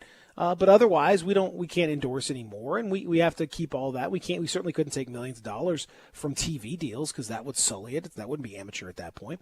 So if you want to go back to that, then no problem. Great. I mean, if you want to call it what it is and say that, okay. But you can't have it both ways. You can't say it's amateur pursuit, but, oh, by the way, we're also going to have to take hundreds of millions of dollars. Those two things are not compatible. You're right, one. Two, I really hope that means we get NCAA football. I think that's a different deal, though. I want that back. I think it's a different deal, though, because I think that is like a group licensing thing where they would have to have a players association or some kind of a group that would allow for that to get for the players to get the endorsement money on that. They'd have to band together because it would not be feasible, I don't think, for EA or 2K Sports or whoever to talk to each and every player on each and every team and sign an individual deal with each and every player, because that's exactly what would have to happen. That's why on these deals you have, the NFL Players Association or the NBA Players Association. They are the ones who organize those deals, and then they are the ones who deal with the distribution of the money, because it's too much. You can't sign. I mean, how many Division I players are we talking about here? If we did a football game, you're talking about, let's just say you take the top 70 on each team. I think there's 85 scholarships. So you're talking top 70 for 130 teams. That's 9,000 different contracts that you're going to have to go through. It doesn't work, right? So until they have some kind of group thing, I think that we're still going to be waiting for NCAA football. I hate to tell you that. I'm sorry. Let the players unionize. Let's get NCAA football, basketball back, baby. Let's do it. Oh, Lord. You let the player. You just caused several NCAA folks to have a heart attack. They just keeled over, had a aneurysm there. I mean, to say the players unionize? Well, come on, man. I'm just saying, fight that. They fight that to the death. I just want NCAA football. That's all I want. NCAA football. That's it. They also say that some of these rules also in the NCAA, schools or boosters are not using name, image, and likeness opportunities as a recruiting inducement. Huh? What? Yeah. How are you gonna work on that one? How are we gonna enforce that one, huh? It's like saying don't use your locker room as a recruiting endorsement. What is that? What is that? How could you even? It doesn't even make sense. The NCAA's need to micromanage the stuff is just incredible. They want to micromanage in the service of this ongoing delusion about what they are, what they represent, and it's just not. None of it is accurate at this point. It's just not there anymore. A school schools have never technically, been allowed to, push boosters to do certain things or whatever, but they do, and everyone knows that that's kind of how it works, and there's certain things you're not, quote-unquote, supposed to do, but you do. Now you just have bigger weaponry to do that sort of thing. And schools, of course, schools aren't going to, come out and specifically put a pamphlet together about all the endorsement opportunities that you could have, but they don't have to. No one has to come out and say any of this stuff. I mean, it's absurd to even think that. They want to try to regulate all of this stuff. They're going to regulate the role of these third-party people. It will not take long for this thing to just get out of hand. And there is no way. In truth, CJ, really what all these schools, or what many of the schools should do, is just kind of what they're going to do anyway, which is probably just do this without too much regard for the NCAA. Because, frankly, if enough schools do this, you're talking 5, 10, 15, 20 schools, they don't have enough personnel in the enforcement office to even, go through all these. There's no way they could even deal with this many different things. If you have, different cases of endorsement and stuff, I just think they're going to overwhelm the system, honestly. And I see this as a very short trip towards the NCAA basically opening the floodgates and just saying we can't regulate this anymore, and we still want to try to survive as a business. So let's start paying these players. Absolutely. Saying that you can't use that to entice recruits is like saying you can't use being in the player's home state to entice recruits. Every school has their pros and cons, and if one of the pros is, hey, we can help you get really good sponsor deals, then so be it. That's just what it is. You have to now add that department to your athletic department, or add that person, those people, to your athletic department. Now you have to be able to keep up, and I'm fine with that. It's just silly that the NCAA would even try to regulate something like that. And you're right, they're going to stretch themselves too thin, and they're not going to be able to regulate it, which leads to the NCAA then arbitrarily throwing this hammer around, punishing schools because Alabama's doing it, so they're going to go after Southeast Missouri State. Or Michigan got away with something, so they're going to go get UTEP. Like that. That's the NCAA's MO for the longest, and it's going to continue to be their MO because they just don't have enough people to police and monitor these arbitrary rules that they have in place. Now, I will say that they've sort of alluded to the video game stuff in this.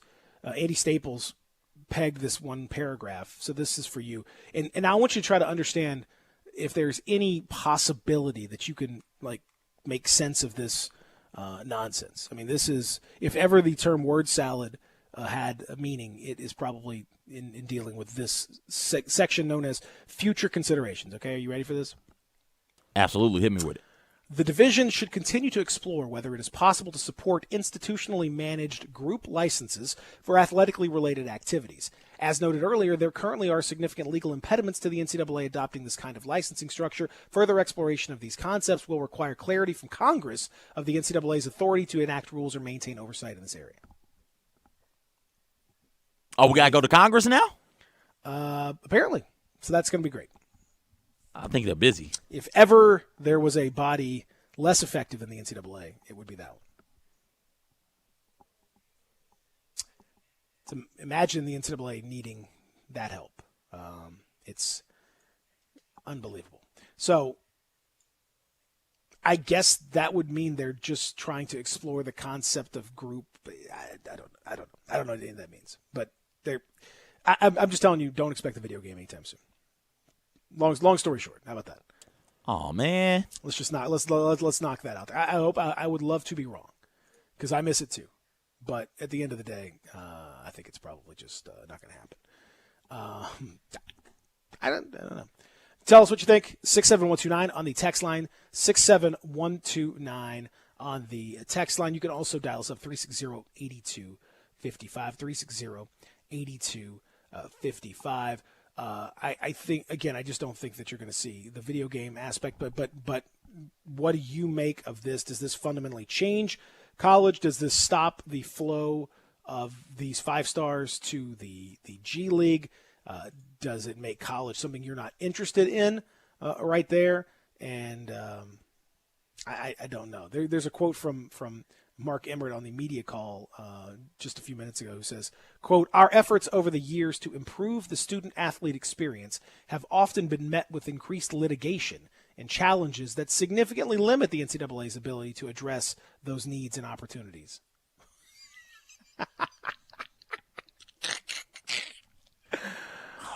This guy. Ask James Wiseman about that one. Jeffrey has dialed in. Peter, you ready to take Jeffrey? You know what? I am ready to take Jeffrey. Jeffrey, what's going on, man?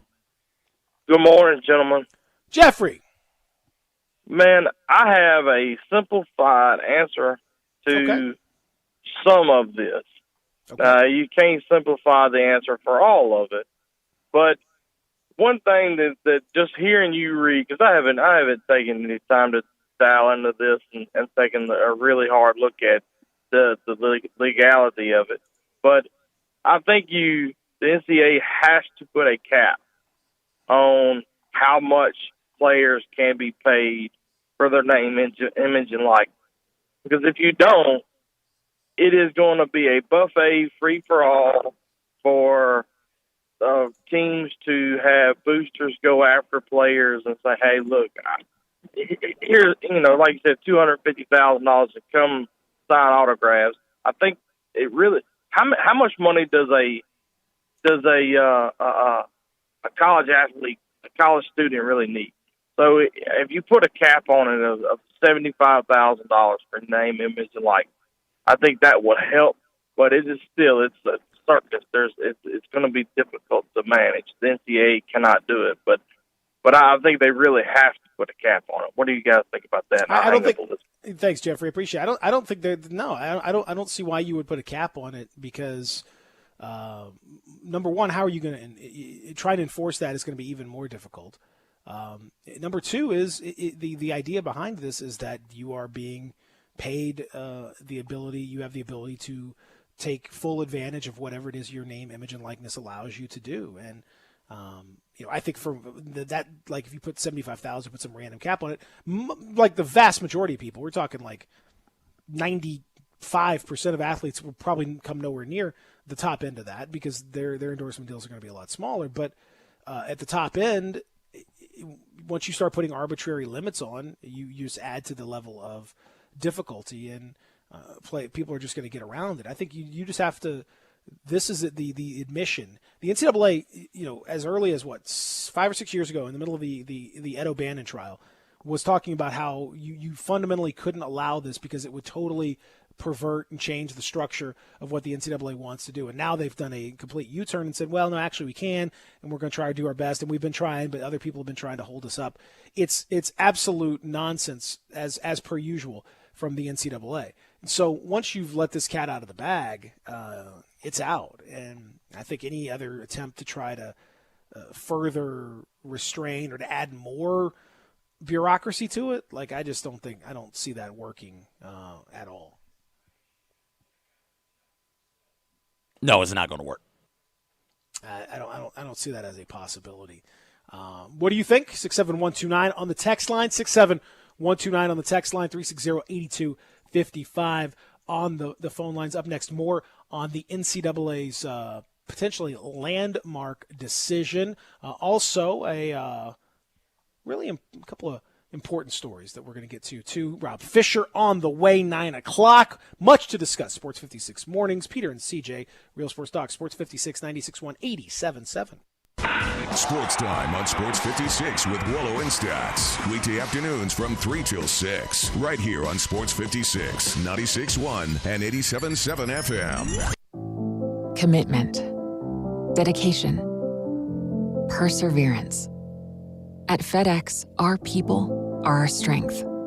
Even during these unprecedented times, we are delivering medical supplies, test kits, and the things you need every day. Helping the world move forward together. Strength, what we deliver by delivering. FedEx.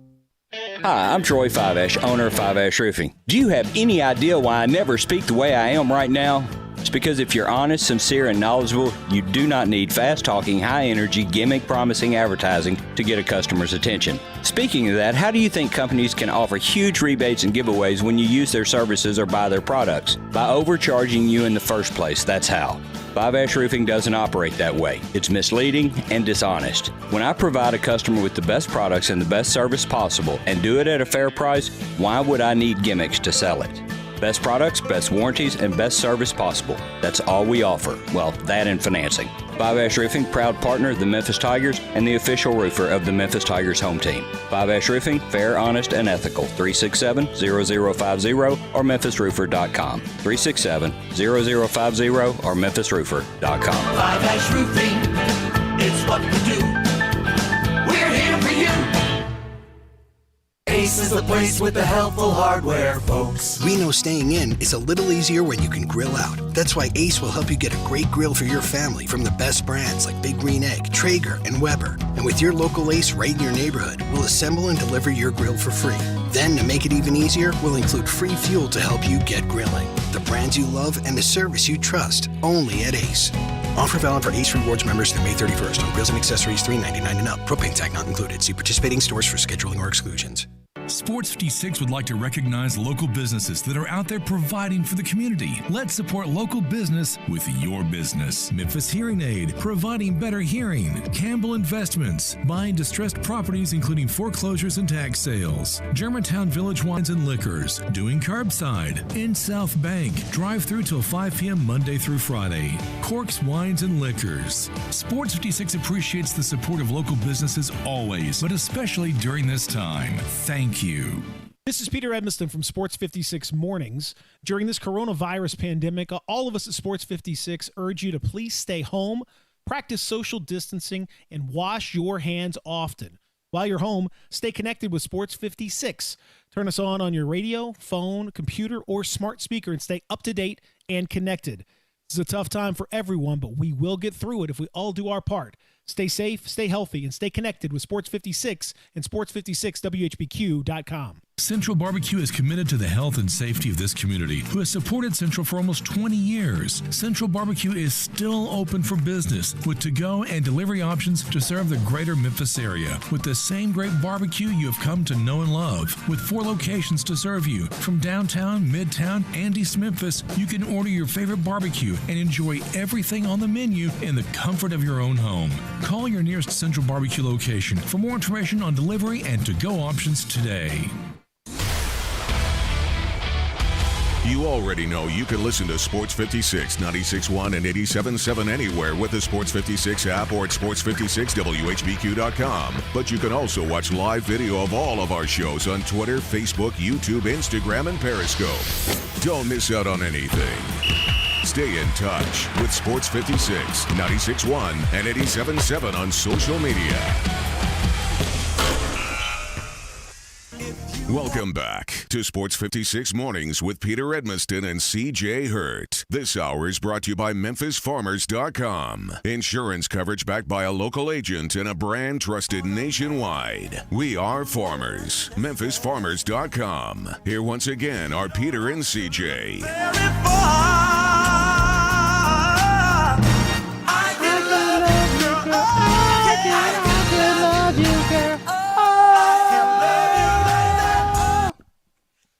Come on, that's great stuff. If you were my girl. I mean, come on. Fantastic, right? I love it. This is great. Is this all for one? It is absolutely all for one. Just make it sure. That's what I thought. Come on. Welcome back as we continue here. Peter and CJ with you. Sports 56 Mornings coming up in about a half hour-ish, give or take. We'll talk to our good friend Rob Fisher about, all kinds of stuff, including him being just totally eclipsed by his daughter in the sports game. I mean, just it's kind of crazy, actually, what's happened. Do we feel sorry for Fish already? No, he created the monster, man. Did you feel sorry for Dr. Frankenstein? No. Like a little. Does Frankenstein's monster eat Frankenstein? I can't remember what happens to him. But whatever happens, I don't feel sorry for him at all. Are you saying that you created eaten? You created the monster. It's your fault. It's on you. You shouldn't have created it. Okay. All right. It's fair enough. Fair enough. He helped make the kid. He helped train the kid to take his job. That's on him. He did. He should have seen it coming. Honestly, I mean, I don't know. I don't know why he didn't see it coming. But it's a good point. He's the one. He's only got himself to blame for all of this.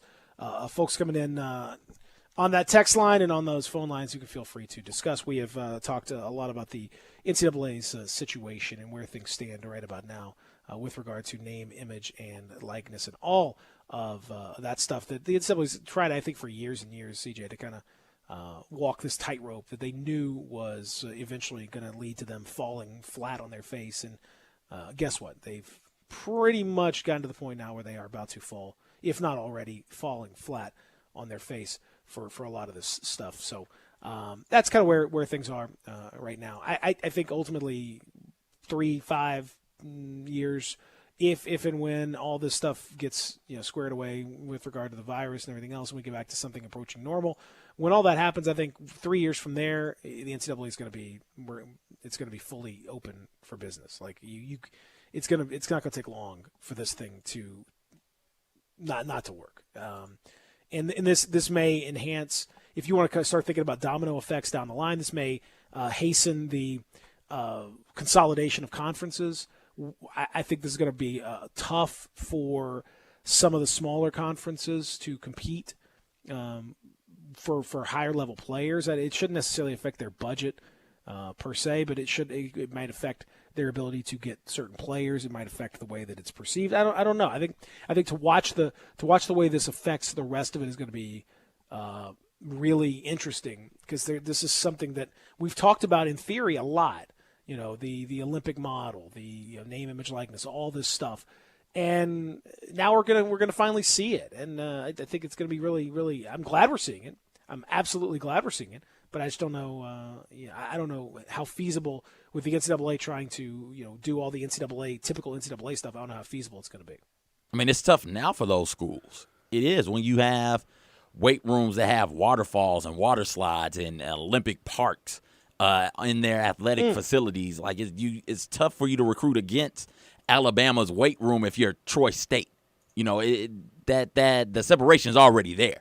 This is going to do nothing more than expedite the whole process, because we're getting to the point to where it is almost assuredly an inevitability that there's going to be another split. When you have the Big Ten and SEC paying close to over $30 million to their member institutions, and the Sun Belt and Conference USA splitting like $10 million in TV revenue amongst themselves, like that split is already there. It's already here. So they're not getting the Conference USAs of the world, the WACs of the world aren't getting those top-notch players anyway, because of the disparities that are already in existence right now. This is just one more thing to add on top of that.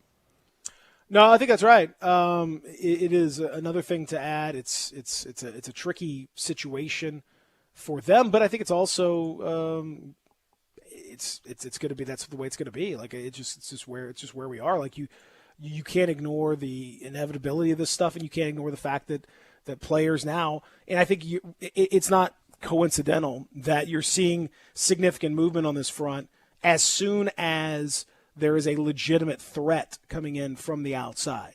For the longest time it was, well, it's something we should do, but there really was no theoretical threat to take these players, especially at the top end of men's college basketball.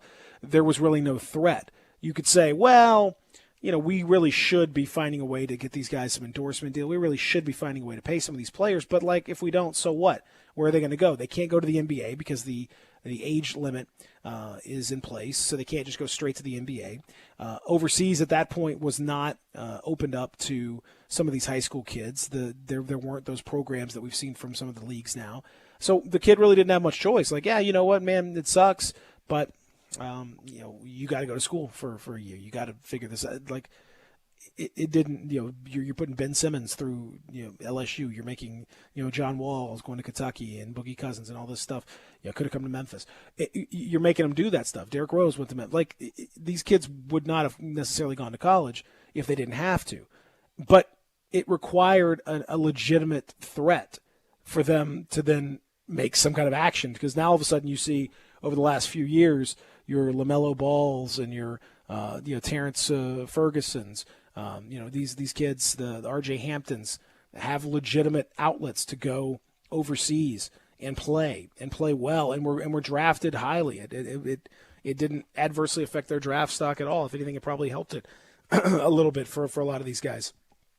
Now you're seeing more and more of them, and then the absolute icing on the cake was the G League thing.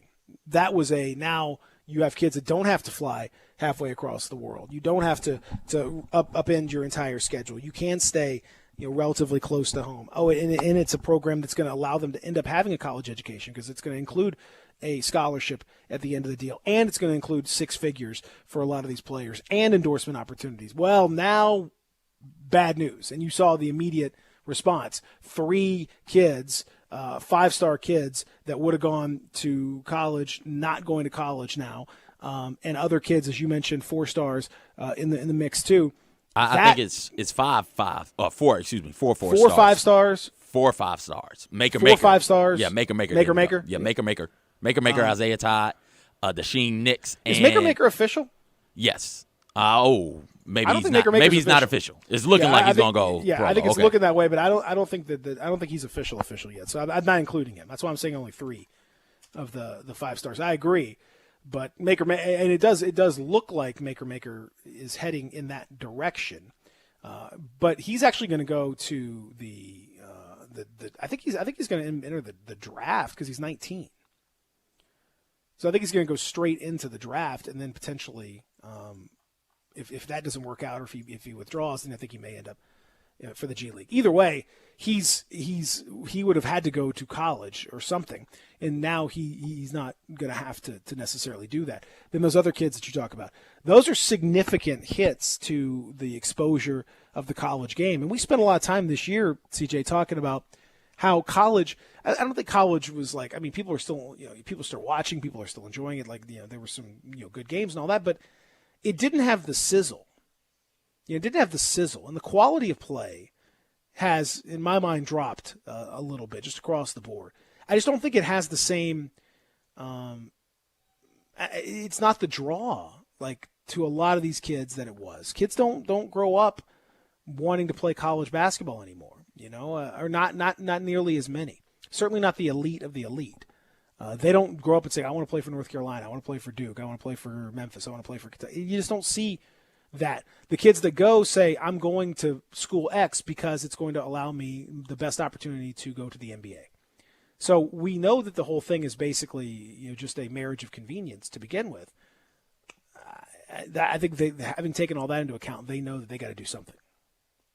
Yeah, and it's too little, too late. When you have coaches like Coach K pointing out the fact that the NCAA kind of waited too long. He pointed that out last year, 2 years ago, pointed out the fact that NCAA waited too long. Now they're behind. They're trying to play catch up, and there's little that can be done to catch up and protect the model that they have. Everybody saw it coming when players decided they were going to leave school and just go pro immediately. The NCAA probably should have sat down with itself and said, "Hey, let's have a long, hard conversation with this amateurism thing, because we're losing our talent. We're losing our labor force, whether you believe them to be working or not. That is the NCAA's labor force that was going pro.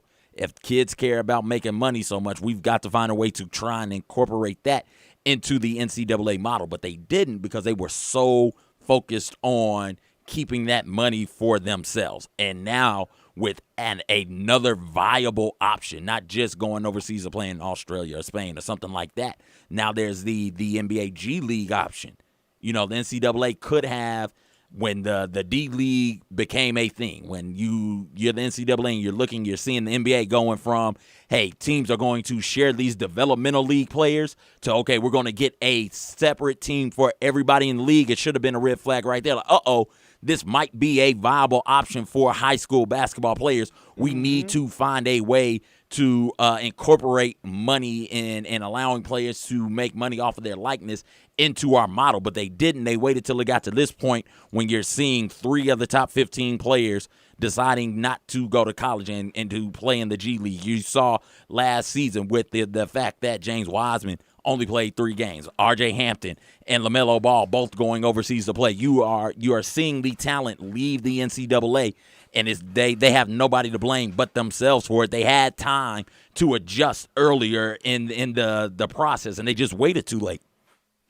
Well, and now, having waited too late, it's going to be interesting to see how it actually plays out, and whether it's a significant whether they can make a dent in this, or whether it's just like it's over and done with. Do you think this like, if let's just say hypothetically, like 2 or 3 years from now, you see kids that can make, 50, 100,000, 200,000 major endorsement deals, does that stop the G League thing, or do people look at, like, Jalen Green's experience, something and say, well, actually he's gotten himself prepared, even on top of the name and likeness stuff, he's actually just playing basketball and he's getting himself ready, and I like that approach. Do you think this makes a significant dent? A significant dent? No. But will it matter to somebody, one of the or two of these top tier players, yeah, I think so. I think having the ability to go ahead and get that endorsement thing signed now, get that going really matters, really helps out. But again, if the goal is to play in the NBA and you're going to a college because it's going to prepare you for the NBA, and there's this NBA select team full of high school players that is also going to get you prepared for the NBA, and the only thing you have to do is play basketball, I think that is going to pull more of the top tier players away. I think there's definitely an enticement there for sure. When you see like that, there's, all I've got to do is play. That's the only thing I need to focus on. Nothing else I'm not worried about anything else. I'm playing. I think that definitely helps. I think it's going to depend also on the G League, the TV situation with the G League. How much are these kids going to be featured on TV? Because that's also going to help to raise their profile. As of right now, obviously you don't see many G League games on TV at all. If that changes as a result of this, then that's going to, I think for the future, going to impact what those other kids do as well. That's going to be their choice to say, well, actually I've seen a bunch of these kids playing. I've seen Jalen Green. I've seen the Memphis Hustle versus the G League, the All-Star team, or the G League, the Pathway to the Pros team, or whatever they're going to call themselves. I've watched that, and it's interesting. And so I think that you're going to see long-term, you're going to see that impact it too. Because if this thing doesn't really take off, it isn't really that interesting of a situation, then I think you're talking about a guy who's, to me, like, it's interesting, but if they're not actually featured as much, if you don't see them on TV, then I'm not sure the value of some of these endorsements. So I think that's going to be interesting too. I don't think we know for sure exactly how this product is going to be played out in the G League. You know what I mean? Like, I don't think we've seen exactly what that's going to look like.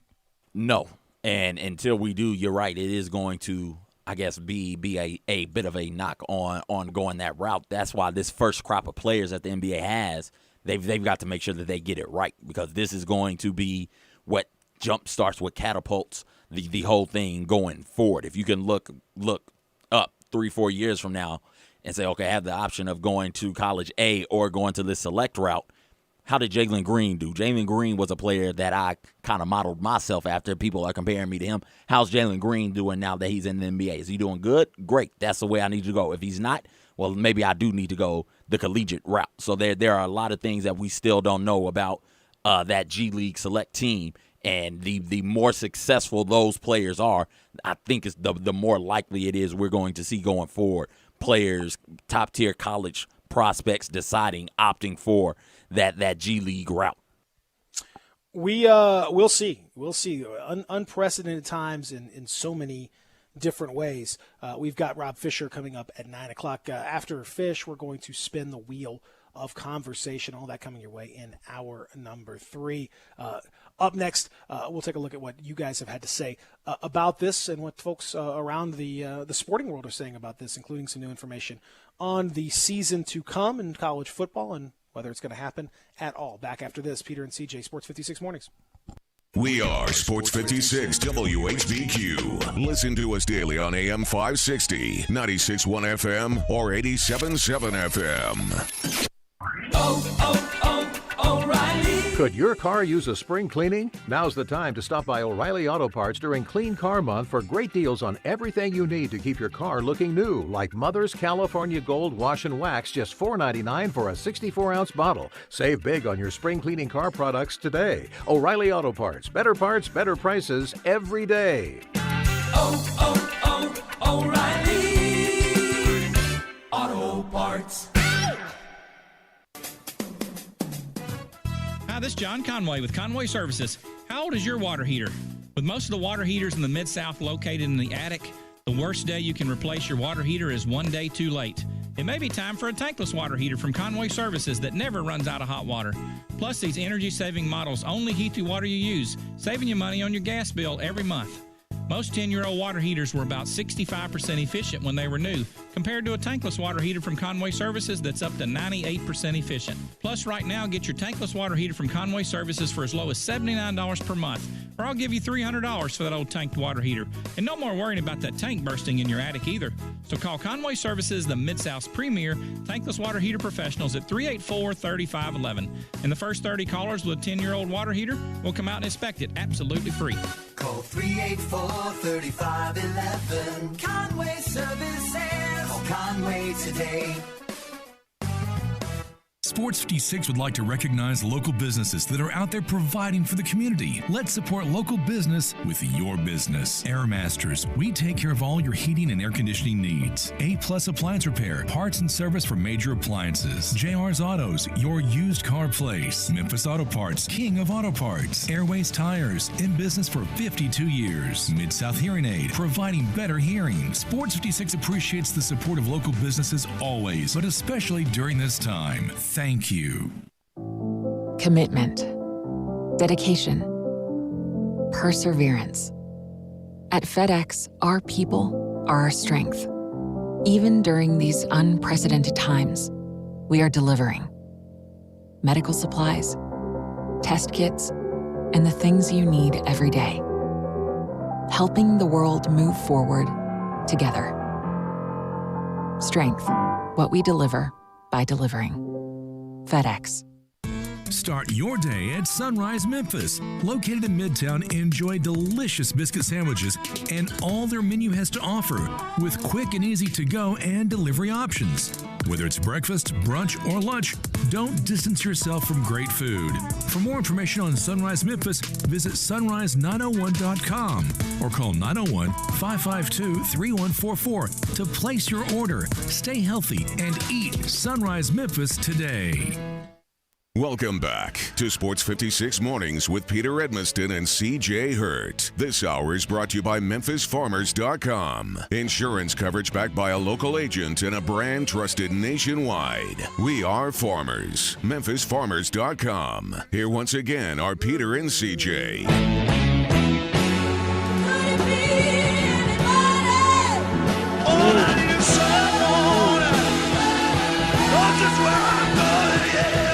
Yeah. We are. We are live. We are local. We are doing this because we're trying to give you that help from your friends that you need to get by. You got to make it with a little help from your friends. We're going to be your friends here, and we're going to help you make it through these tough times. This is a request. Thank you, caller, for the request. I had no clue about this. This is from Wonder Years. I love this song. You didn't know about Joe Cocker? No, I have no idea about Joe Cocker. You know about the Beatles? You don't know about the Beatles? No, I don't know about You don't know about any of this no. stuff. You got nothing. No. You don't know anything. I know this song as a song from Wonder Years. That's okay. I mean, that's fine. That's how we get introduced to lots of good music through TV and shows and that kind of thing. I thought you were going to say through the Wonder Years. I'm like, wait, there were more songs like this? Oh, there were. Yeah, the Wonder Years had a great soundtrack. If you enjoy the 60s and early 70s and stuff, yeah, they got a great soundtrack for the Wonder Years. Why you don't be dogging that stuff out. I mean, you got soundtracks have been a key for anyone to introduce them to great soft rock has been introduced on soundtracks. That fabulous Michael McDonald song that we played yesterday, "Sweet Freedom," was on a soundtrack. Folks need to get that. That's just how it goes, man. That's people introducing them to good music. There's an interesting piece on ESPN this morning about the coronavirus affecting college football season. This is the one thing that I think we're all kind of I would say on pins and needles about, CJ. Because we've talked the name, image, likeness, all this other stuff is going to happen, but like, what does it all really mean if you can't actually play the game? And they interviewed dozens of athletic directors, coaches, commissioners from the various FBS schools, and consensus seems to be that everyone is really, really, really, really, really, did I say really? I mean really, really hopeful that the season is going to happen in some form or another, but they are quite concerned that it won't. And how would it be? Would you be able to play? Would you have to move it to next spring? That's on the table. Would you have to start the season when it's still warmer and flu season hasn't necessarily kicked in? Maybe you start the season right around normal, or maybe a little later than normal.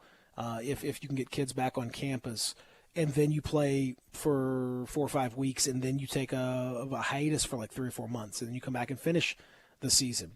Does that make any sense? That's something that's on the table. Do you just have a very short season where you just basically play conference games and you cancel the non-conference and you try to get through all of that as quickly as you can? The concern here not only is obviously getting through this first wave of the coronavirus, getting kids healthy and all that, but the reality that there is very likely to be a second wave once the weather begins to get colder again. And that second wave, in many cases, I know with the Spanish flu, the second wave was much bigger than the first. There's a lot of concern about how it will dovetail with, the existing flu season anyway, how that will happen. So, they have to make consideration that whatever you start, you might not be able to finish, or you might have to make major changes to. It's just so uncertain, and should you even start and all that, and what if you can't get kids back on campus, all that stuff. I know that Arizona's president has already come out and said he just doesn't see football in fall, just doesn't see football happening in the fall. So I think it's just too early. It's too early to know for sure, CJ, but teams are saying that they're going to need at least 6 to 8 weeks to get players into some kind of shape to be able to play without hurting themselves, without suffering a bunch of pulled hamstrings and tendons and groins and et cetera, and all that stuff. These college kids may not be working out the way that pros are, because pros are working out because it's your job. That's kind of what you do. But college kids, it's not their job, as we've discussed, right? So why are they obligated to work out? Like, maybe not. Maybe they're probably not keeping themselves in the kind of shape that they need to be. So there's a lot of these questions, CJ. But I mean, could you start it in February? I mean, I guess if you had to, you could. And one of the other questions that I would have is, if certain states are allowing certain things to happen, then some universities may very well have students on campus while others don't. How do you deal with that? So if University of Memphis, for example, has students on campus in the fall, but Arizona State doesn't, what does that do? How fair is it that one school is going on with their football season, their football program, and their sports as usual, while the other one is kind of lagging behind a bit? There's got to be some uniformity here where everybody in the nation is doing the same thing when it comes to playing football in the fall. So if you play in the spring, they haven't played a football game in spring in 120, 130 years. But could you just move the season to spring 2021 and then immediately go back to fall next? I mean, I don't know. We're in that would be interesting, because what do you then do about the bowl games? Because if you're playing in the spring, that means the bowl season would be in July, which would then mean football would be picking back July. up. It'd be probably May. I mean, they'd have to compress it, because they'd have to have a summer off. You'd still have to have the summer away to get players healthy if you want to try to replay again, in fall of 2021 and get it back to normal. Otherwise, football, you make football a spring sport now? I don't think that's going to work either, especially because you're going to have to start in February. It's going to be bone-chillingly cold around much of the country. It's bone-chillingly cold in November when time comes, late October. Yeah, it's worse in February. I mean, across the country in general. It's cold, but you're talking unbelievably, that's the heart of winter, That's when I'm up in Minneapolis and it's minus 30 degrees, It wasn't minus 30 in November. That sounds cold. Yeah, it's cold. So I don't know. There's obviously no easy answers or good answers to most of these questions.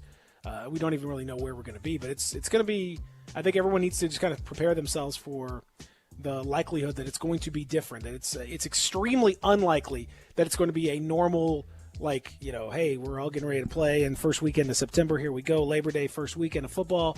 It's very unlikely that's going to be the case. I think we all just kind of have to get ourselves steeled and ready for that, and if it happens, then be pleasantly surprised, but don't expect it necessarily to happen. On the other side, Fish. Oh, man. Keegan Fisher's dad is going to join us. That's next. Sports 56 Mornings, Real Sports Talk, Sports 56, 96.1, 87.7. Hi, I'm Jay Farner, CEO of Quicken Loans and Rocket Mortgage. During these challenging times, our commitment to providing you with the best mortgage experience remains. We understand that hardships may arise, and we're prepared to help. Mortgage rates remain near historic lows. If you think that now is the right time to refinance your mortgage, our home loan experts are available to help 24 hours a day, 7 days a week at rocketmortgage.com. Call for cost information and conditions. Equal housing lender. Licensed in all 50 states. NMLSconsumeraccess.org, number 3030. I'm Dr. George Flynn, physician and owner of the Skin Clinics. I've been paying very close attention to the challenges we all face with COVID-19. And I want you to know that the Skin Clinics will not open until we can safely provide that level of service that you, our clients, have come to expect. We look forward to serving you soon and safely. In the meantime, we're currently taking reservations to be assigned an appointment time when we reopen. Call 901-345-SKIN. We're going to get through this together. A heart in my tasty Honey Nut Cheerios? Cereal, you trying to tell me you love me? Actually, it's reminding you that it can help lower cholesterol as part of a heart-healthy diet. Wait! They can help lower cholesterol? I've been so focused on the sweet, tasty taste that I completely forgot. Now I'm in love. Learn more about making Honey Nut Cheerios part of your heart-healthy lifestyle by picking up a box at your local grocery store. I'm Dr. George Flynn, president of Flynn Broadcasting. On behalf of everyone associated with Flynn Broadcasting, we want to wish you good health, especially in this coronavirus situation. You can be the hero. All you have to do is practice social distancing. That's right, 6 feet away from other people, and you'll be part of the solution, not part of the problem. Also, if you feel ill and have a cough or fever, get tested so you'll know if you have coronavirus or not. I'm Dr. George Flynn with Flynn Broadcasting. We'll keep you connected while you maintain your physical social distance. So keep listening to this Flynn Broadcasting station because we're in this fight with you and we're going to help you stay connected. Sports 56 would like to recognize local businesses that are out there still feeding and providing for the community via curbside pickup. Let's support local business with your business.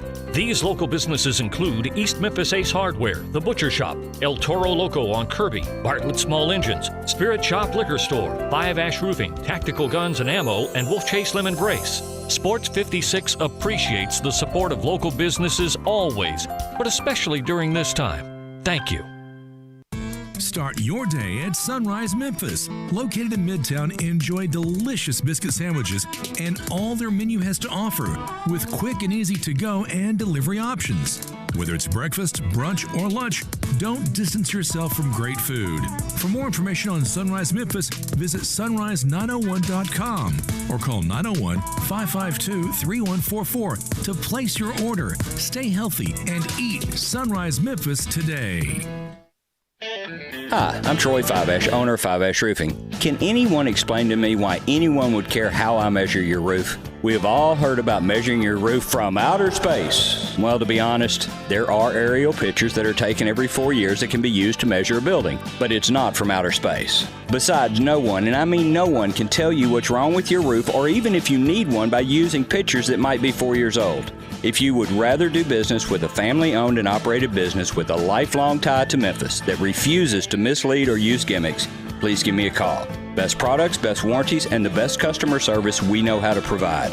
5-Ash Roofing, proud partner of the Memphis Tigers and the official roofer of the Memphis Tigers home team. 5-Ash Roofing, fair, honest, and ethical. 367-0050 or memphisroofer.com. 367-0050 or memphisroofer.com. 5-Ash Roofing, it's what we do. We're here for you.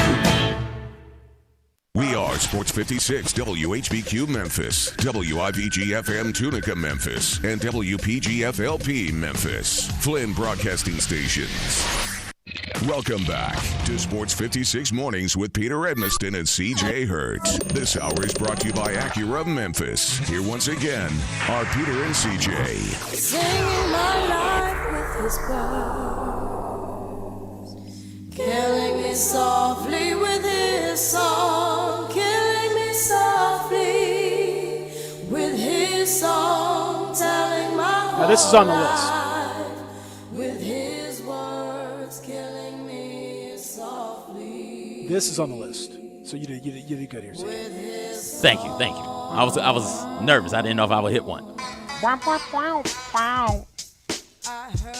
Yeah. Lauryn Hill. Fantastic. The Roberta Flack, though. I mean, no knock on Roberta Flack or anything like that, but man. Two great versions. Fantastic. Welcome back. It is hour number 3. I am Peter. He is CJ. This is Sports 56 Mornings. It is a little bit of an overcast day. High of 70. Not too much rain or anything like that. You should be good to go there. I hope we'll see some sun, but I'm not necessarily optimistic about that. I am optimistic, though, because joining us now is our pal, your friend and mine. He is best known now as the father of sports reporter Keegan Fisher. Ladies and gentlemen, he is Rob Fisher joining us this morning. Hello, Rob. How are you? Good morning, everybody. Good morning. Yeah. No, she's a big star, man. Yeah, I mean, she's got more work than I do right now. She is. She's getting interviews that I can't get, so I don't know what's going on. Mark Gasol's not returning my phone calls, but he's returning Keegan, so I don't know what's going on there. I'll tell you what. And for those who don't know what we're talking about, Keegan, my daughter, her birthday was yesterday, and Mark Gasol. I had tweeted something out about Keegan's birthday, and Mark had responded to the tweet, and I showed Keegan, and she was all excited, and I just reached out to Mark and told him that Keegan was excited, asked how he was doing and everything, and then I told him about, Keegan doing her little sports show on Twitter, and, if he ever had a couple of minutes, and he was like, well, how about right now? And I was like, yeah, sure, okay. And for him to do that, just take a couple of minutes and talk to a 8-year-old kid on Zoom from his house in Toronto it was pretty special. I mean, it just shows what kind. I texted you yesterday. I mean, what kind of dude he is. And absolutely. What a good guy he is, and I feel like we're so lucky through the years of grit and grind and the years of the Core Four that those guys were such great guys, all of them. And I would never consider myself good friends with those guys, but friendly with those guys and friends with those guys. And, yeah. But I feel like they're the type of guys that whatever, if I ever asked them to do anything, they do it, and all of them would. And for Mark to do that yesterday was really, really cool. And it was a great birthday present for Keegan yesterday. I mean, she was beside herself to be able to see Mark and to talk to Mark yesterday. That was really cool. Well, and plus, isn't this part of like a class assignment for her? No, this isn't. This is just she's trying to start. No, I thought it was something with like her school. Oh, okay, all right. Well, because I mean, like that's got to be like a feather in the cap over there at school. Check this out. Wham! Boom! She's trying to get a new broadcast class started over there at St. Mary's. Well, I think that see if she can get that done. It reminds me of when I decided one year that I was going to go back to school, and I was like 28 years old and had been working in radio for 9 years and doing TV as well, had just moved back from Vegas doing national radio, and I'd take an introduction to broadcasting class, and I was like teaching the class midway through the class, which was great. And the best assignment was when the teacher said, hey, tomorrow, make sure everybody brings in find a press release. If you can find a press release. And I looked at the class, I was like, how many you all need? I got some of those. I have 3,000 press releases right in this very moment. Exactly. So, yeah, that's funny. Oh, God, I can't imagine anyone, like, wanting more press releases. That seems very strange to me. Yeah. God. Easy, big fella. Easy. We're losing him. Get over there, Keegan. Somebody help him. Let's okay? go. Oh, no. Oh, God. This is the big one. This is it. Choke. I'm okay. He's okay. All right. I think he swallowed wrong, folks. I think we're okay. Yeah. Goodness gracious. Oh, I'm boy, good. boy. I'm good. Oh, now, God. you mentioned it was a little worried. Rob Fisher. I'm good now. I'm good. The late Rob Fisher joining us here on the program. Just don't make me laugh or anything right now. You mentioned Mark Gasol.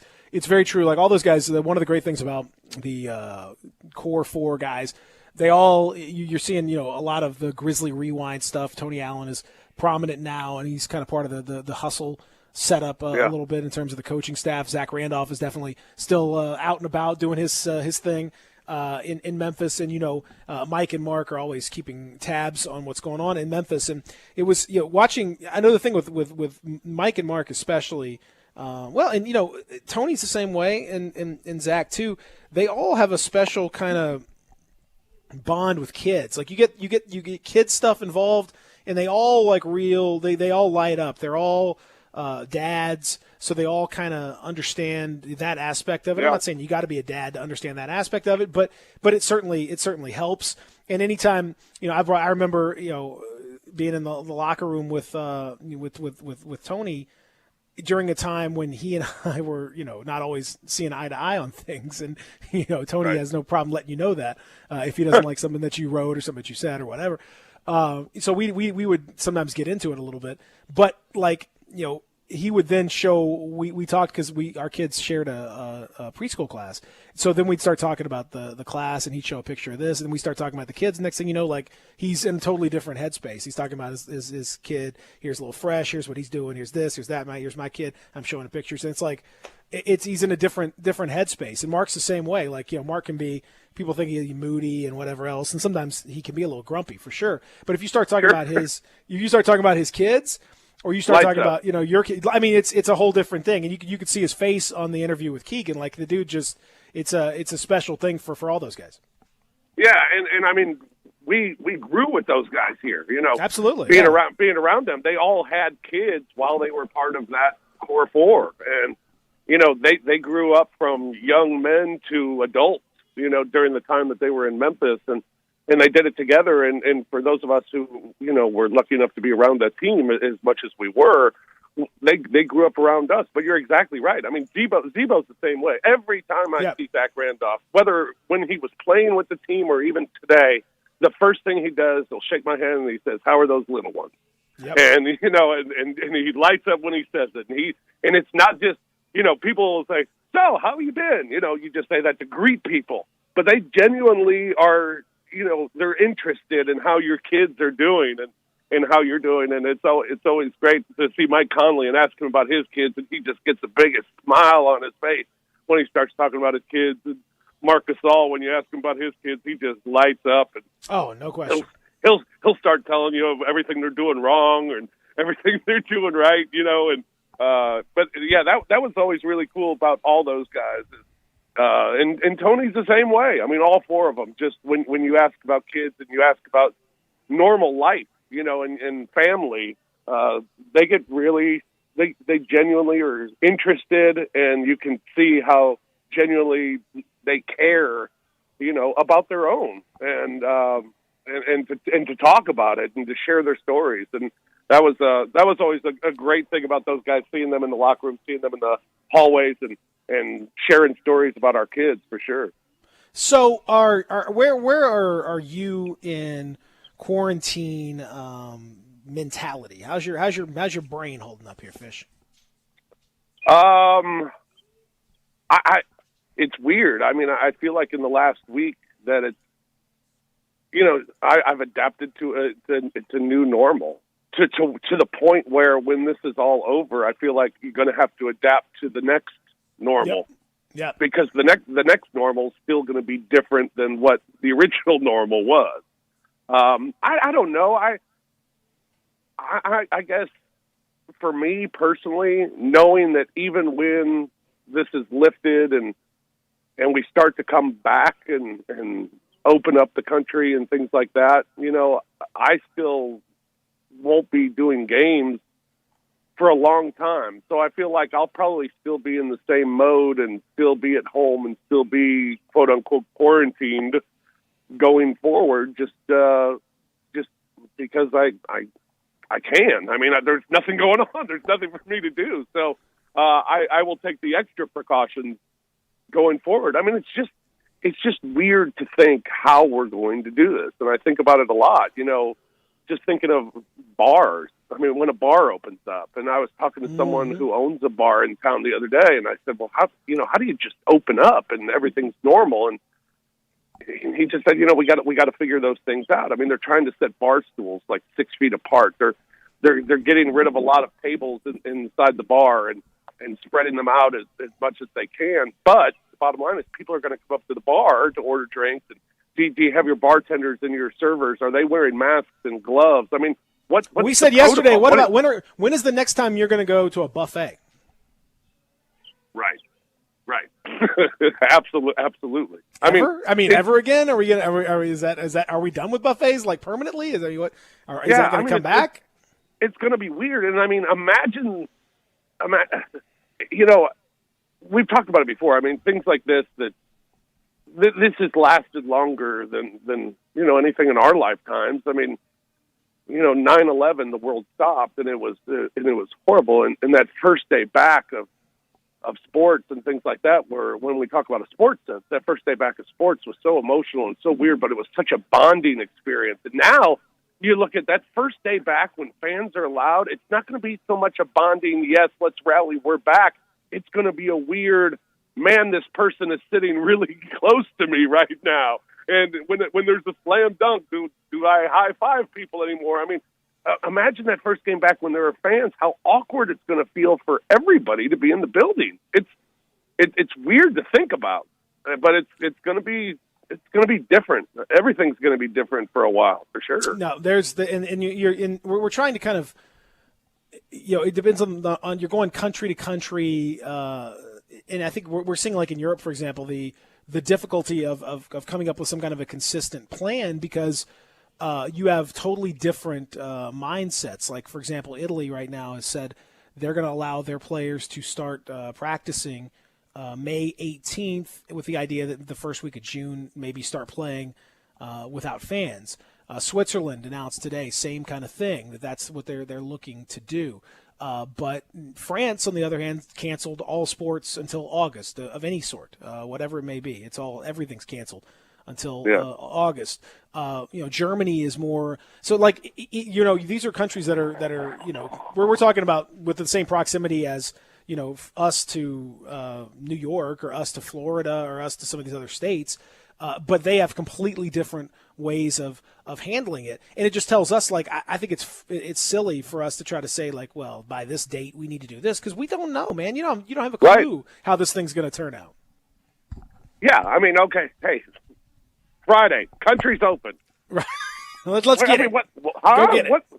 I mean, where am I going? Well, and who's running out? Even if you open the country, who's running out to, like, I'm going to go hang out with a bunch of people, like no one's pumped about doing that.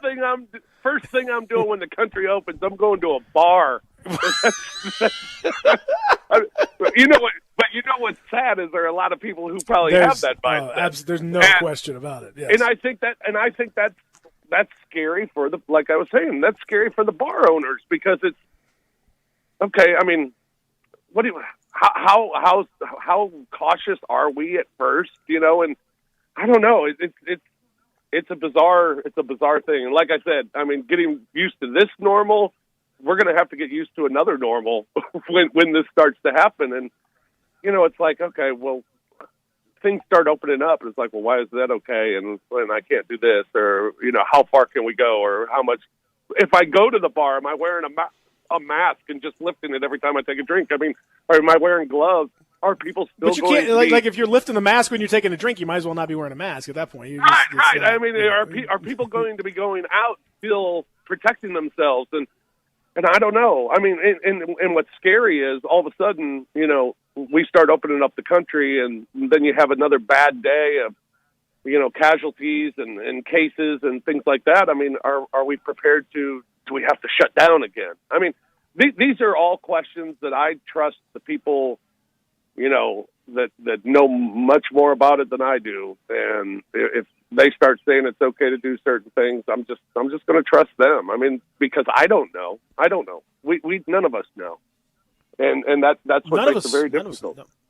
Yeah. No, you're right. Now, one of the things that's also very difficult, we've had a few key discussions here that I need you to weigh in on. Number one is, because I don't know if you've heard, but there's a potato surplus out there now. Okay. We got too many potatoes, Fish. Particularly, Belgium is particularly hard hit by this, but quite frankly, it could be a lot of folks. Too many potatoes. The folks in Idaho, they're sitting on mounds of potatoes. So Belgium has legitimately asked their people. I'm about to cough again, so I'm scared. Okay, all right. Well, just we're all ready for it. I'll mute myself if I have to. Yeah, go ahead. Okay, thank you. They've all said that we have to eat fries at least 2 times a week. Like every citizen of Belgium has to eat fries. This is a national emergency. This is a demand that you're doing for the public good.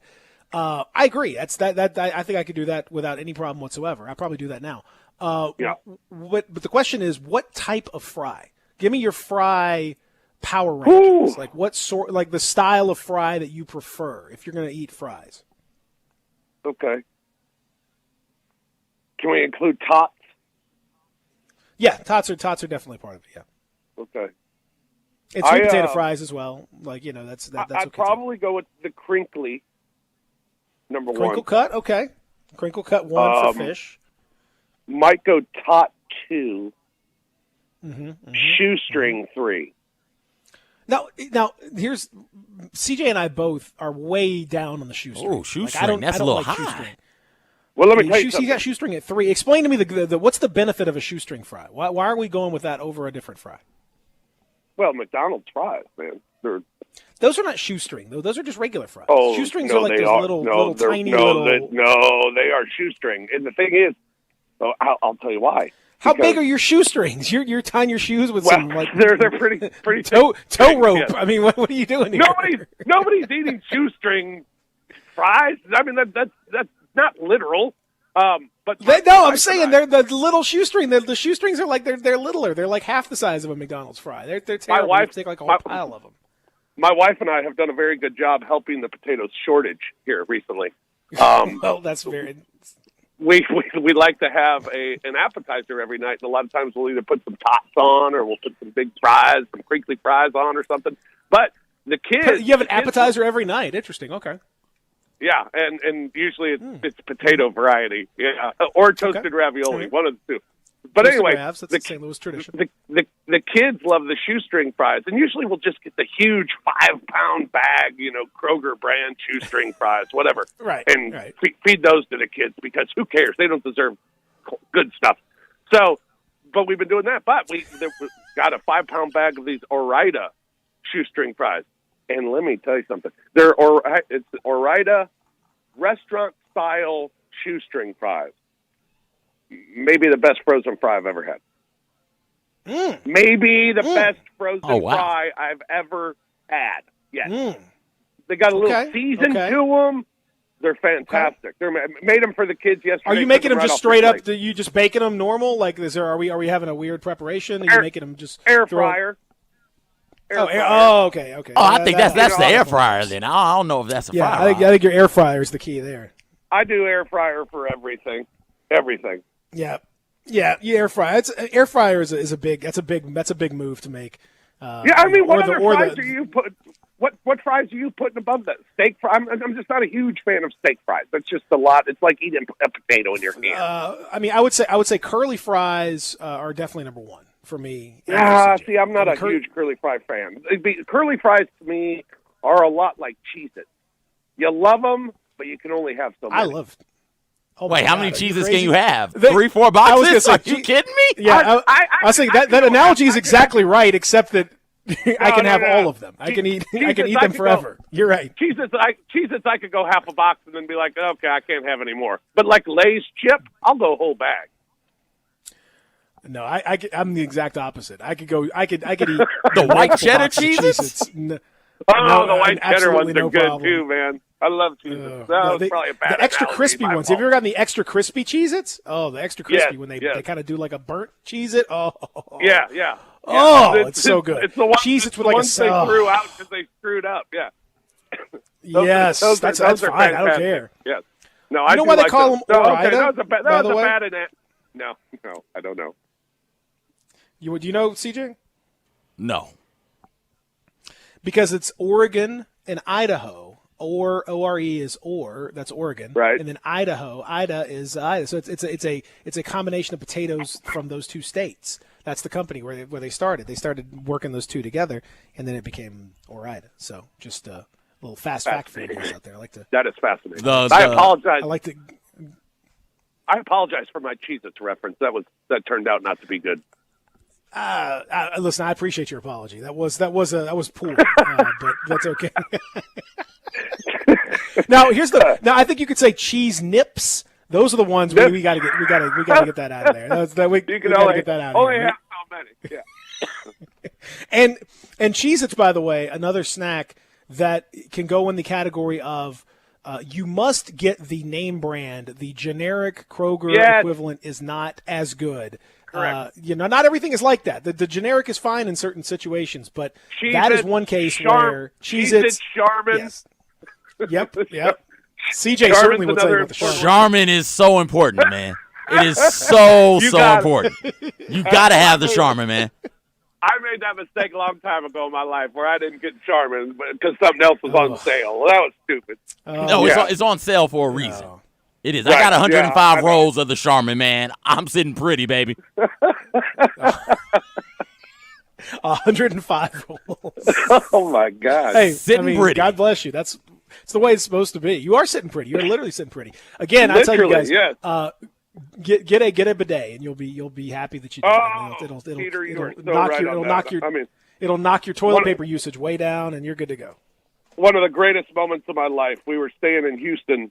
Grizzlies were in Houston, and at our hotel, for some reason, I got a suite. I mean, they screwed up the room assignments, obviously. And I got a suite, and it had a bidet, and I did not leave the room. It was one of the great 24 hours of my life, and I could not have been cleaner. It was amazing. And so every time I go back to Houston, I'm always hoping I get a bidet room. And when I do, it took me 20 minutes to figure out what to do on the bidet. Yeah. But and I Googled it even because I was like, do I face the wall? Do I not face? I don't know what's going on here. I just want to make sure that I'm not squirting my face. I mean, I don't know. But once I figured out, it was magical, absolutely magical. Oh, and I took video. Video of it. I'll send out that video sometime. Send that video out, please. I think people need to see the Rob Fisher actually video. When we get off the air right now, I'm going to send you the video of my first bidet experience, and I want you to tell me whether or not I should put it on Twitter. Don't put that on me. Put it on me. The answer is definitely going to be yes. I mean, 100%. Whatever it is, I don't care what it is. I'm definitely putting that. So don't put that on me. You know what I'm going to say. You should definitely put that on Twitter. It is a little tricky. I will agree with you. But we're so far behind the Japanese on toilet technology. They've got we've got double heated and you've got little blowers that blow you dry down there. After you squirt we're just so far behind. It senses, when you need. We got nothing. We're so far behind. It's disappointing. In this day and age of being more clean, yes, I think we really need to champion the bidet going forward in our new normal. A new normal needs to include the bidet for sure. Widespread use of this bidet. And again, if you want to limit the toilet paper the toilet paper industry's got a grip on America right now. You can limit that. I mean, this is what the future is, guys. If you're not ready for it, deal with it. Here's what we learned in the last 20 minutes. For our future, yes. For our society, yes. For people all over the world, going forward, for us to survive, it's about eating potatoes and getting a bidet. Correct. I mean, if you do those two things, you're going to make the world much better, which is, and those two things are related. You'll be using the world great again. That could be our fries. You're going to be using the bidet more, probably. I would imagine. So those two things it's a nice cycle. It's a circle of life. We like to call that. Exactly. And that's what they meant, I think, by all of that. He is Rob Fisher. He is the father of Keegan Fisher.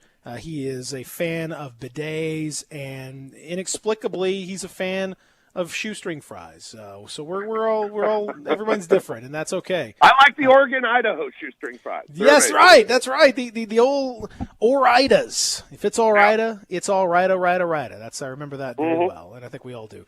Especially in these tough times. Rob Fisher, thank you so much. Fellas, it is always a pleasure. It is our pleasure indeed, sir. Hope you don't choke anymore, okay, buddy? Did we lose him? Did he choke? I think he choked. I hung up on him. I thought you were done talking to him. My fault, Rob. My bad. You got the wheel? I do have the wheel. Okay, we're gonna do that. Up next, spin of the wheel of conversation. Can it get any sillier than we just got? I hope so. We'll see. Next, Sports 56 Mornings, Peter and CJ. Real Sports Talk, Sports 56, 96.1, 87.7. Greg Gaston and Eli Savoy get you through the midday with Sports 56 Middays. Delivered by FedEx. Weekdays from 10 till 1 on Sports 56, 96.1, and 87.7. O'Reilly.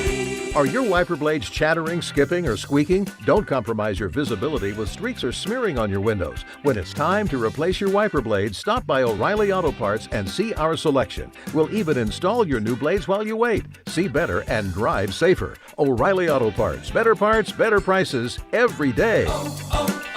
O'Reilly Auto Parts.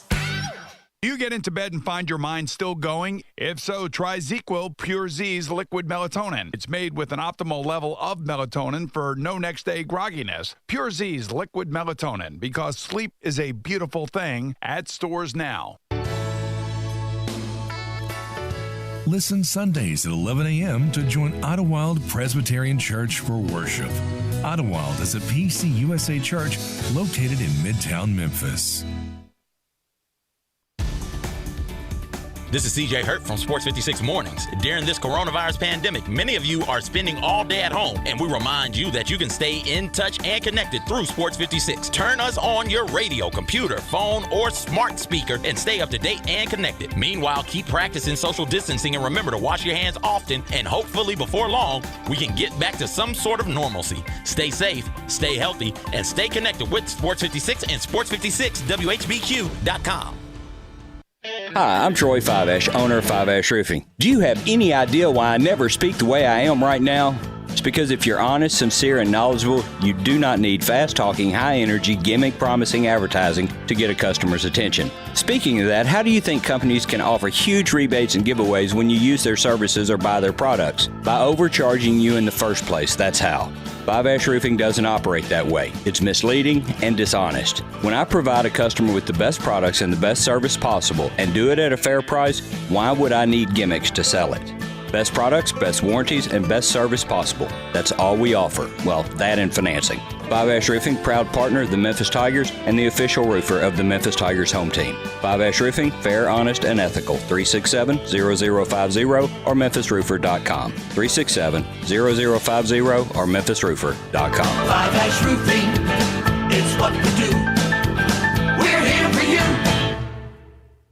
Upgrade to luxury. Visit the Umansky Luxury Complex at Ridgeway at 385. Umansky Maserati and Alfa Romeo, Lincoln of Memphis, and Acura of Memphis. One convenient location for incredible brands. Ridgeway and 385. Come see the Italian race-inspired performance of the Stelvio and Ghibli, precision-crafted performance of the RDX and MDX, or the amazing new Aviator, Navigator, or Nautilus. Rates as low as 0%. Payments from $279. 90 days until your first payment at the Umansky Luxury Complex at Ridgeway and 385. Well qualified buyers. Offers cannot be combined.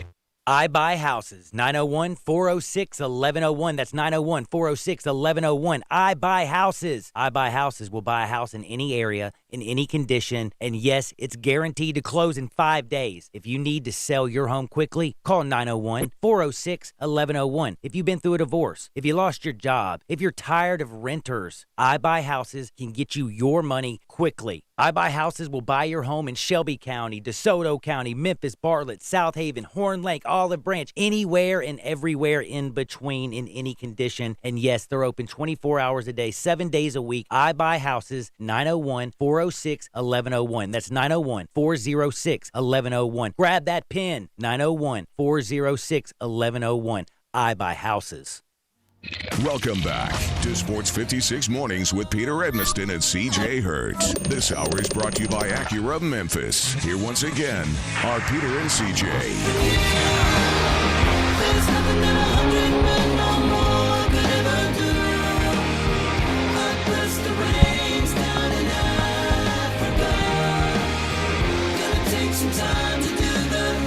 This would offend me a little bit, but it's okay. What do you mean it offends you? Yeah. Come on, this is Africa, man. We can't be messing around with this. Plus, they didn't really make it their own, honestly. Too close to Toto's version. I like this. I enjoy this one. Yeah, that's fine. It's fine. I don't. Yeah, I probably like it because I heard this before I heard the Toto version. Yeah, exactly. The Toto version is the version, quite frankly. Who is this? This is Weezer. Oh, jeez. All right. You got that wheel ready? Sure. I think I got it. What do you mean? Sure. Is it? Is it in limbo? Do we lose it? Because for folks that don't know, we like to spin the wheel of conversation. CJ has the wheel. It has different things on it that have something to do with something. We don't, frankly, really know what. This has any number of different possibilities where this thing could land. So we'll find out. In the meantime, we're going to spin that wheel. We're going to make it happen. And whatever comes up, that is going to be where we go with the conversation. So, CJ, spin it. Oh, it fell. How did it fall? It fell. Hold on. Let me try again. Oh, I'm going to reposition the wheel. There we go. What is happening? I had the wheel set up in a backwards way. That's on me. But all right, here we go. I'm gonna spin it. You had the wheel set up. Wait, you had the wheel set up backwards? I had it set up. It should have been set up horizontally, not vertically, because you know the edge of the desk. What? I spun it. Are you laying it on its side? No, I shouldn't. I'm spinning the dang wheel, Peter. Hold on. I can't see what he's doing. It's very confusing to me. His explanation for what happened doesn't make any sense at all. Peter, the stuff I do doesn't make sense. Did it fall again? No. It landed on Monster Fight. Select your monster.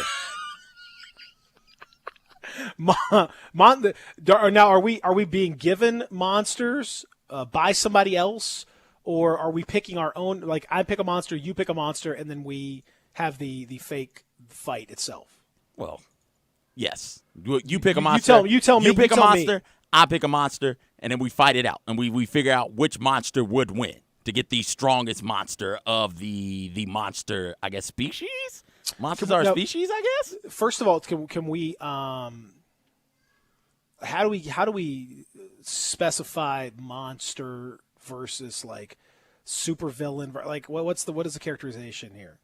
Oh, monsters very clearly can't be people. I would guess monsters would have some sort of claws, fangs, be willing to like eat people type of situation. Like there's a very clear difference in Joker and Killer Croc. Killer Croc, both are villains, but Killer Croc is a monster because he has mutated in a way that gives him claws and scales and stuff like that to make him really, really ferocious. Okay, so I think I think I've got the gist of where we. I think we may. So we'll go with like an imaginary creature that is typically large, ugly, and frightening. Now the other thing that we're going with is are we doing like are these like cinematic monsters? Or are these just could we do like the myth like both as long as it's imaginary, an imaginary creature, cinematic, comic book wise, mythological. You know, yeah, you can do both. All of that. Okay. Well, I have got my answer for you. And it's a very simple one. And the answer, as much as I would like to see some of the other weirder monsters out there, for example, the basilisk that could. That's a good one. That's a good one. Stare at you and just turn you immediately, just wham like that. Looking at you, it would kill you. If you look directly at it, it would kill you. But it also could poison you. It would have the head of a rooster, the wings of a dragon. That's weird. But I'm not necessarily going for that. I'm going straight up for the Kraken. Give me the Kraken. The Kraken is a vicious sea serpent and a horrifying multi-tentacled giant that can yank you down into the depths of the sea destroy you. Now, again, I don't know if are we dealing with like a home field advantage here or what. I don't know, but in any circumstance, I feel like the Kraken is going to destroy anyone. Oh, that is a really good one. I did not think about the Kraken. I was going to go with the Minotaur, that half bull, half person one because it's just big Kraken's and strong. Destroy the Minotaur. Yeah. No, I can't send that out there to get demolished like that. Maybe a sea dragon or some other aquatic based monster. Let me go. I'll go Nessie. I'll go Loch Ness. We'll see how this works. Nessie's like not even mean. What do you mean Nessie's nice. not mean? Have you seen the pictures of Nessie? Nessie is not nice. She looks nice. She looks like she's kind. Like she's good to go. Looks can be deceiving, my good friend. I mean, there's no looks need to be deceiving with a Kraken. Kraken looks mean. It is mean. Kraken looks devastating. It is devastating. Kraken looks like it's going to rip you apart. It is going to rip you apart. True. Very true. Okay. All right. I'll change it. Fine. Godzilla. Here we go, because I know Godzilla can fight in water. Godzilla can fight in water also. Now we're getting somewhere. Yes, okay. yeah. Now we're getting somewhere. So many different powers. Okay, so I feel like the game is going to be Godzilla's. How big is Godzilla?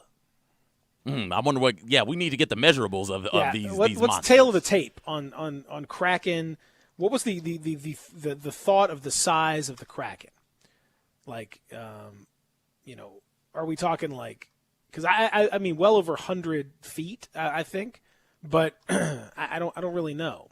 I mean, if we're looking, if we think it's like a giant squid, like a real giant squid, squid is like 40, 50 feet, isn't it? Right, but I think the Kraken's got to be bigger than that, surely.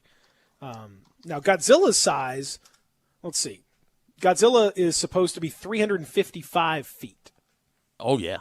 That's really, really tall. So Godzilla's significantly bigger, a size advantage, at least in the new Godzilla. Although there's others that are saying that maybe it would be even 500 feet. Oh wow, that's wild. If Godzilla gets that, but Godzilla started. Well, apparently Godzilla started as only 150 feet, and now he's grown up to 500 feet. So not really sure. I think Godzilla's a she also, because remember Godzilla has the baby Godzuki. Is there just the one Godzilla? Yeah, there's or only is it a Godzilla? No, there's only one Godzilla, and then Godzilla has a baby that's. Why do I feel like Mothra tries to kill? But the baby hatches and becomes Godzuki.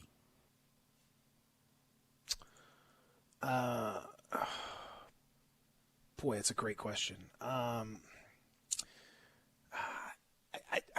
just feel like we're probably. I feel like it's probably a male, or at least the Godzilla is like a species type, and there's multiple Godzillas. I don't think the one same Godzilla was from 1950 all the way to. I don't think that thing's not like I think it's continuing to grow. Well, that's frightening because that means right now it's he or she is well past 600 feet. Yeah. Oh boy. Okay. So I still feel like the Kraken. The issue to me is going to be I don't think Godzilla can breathe underwater.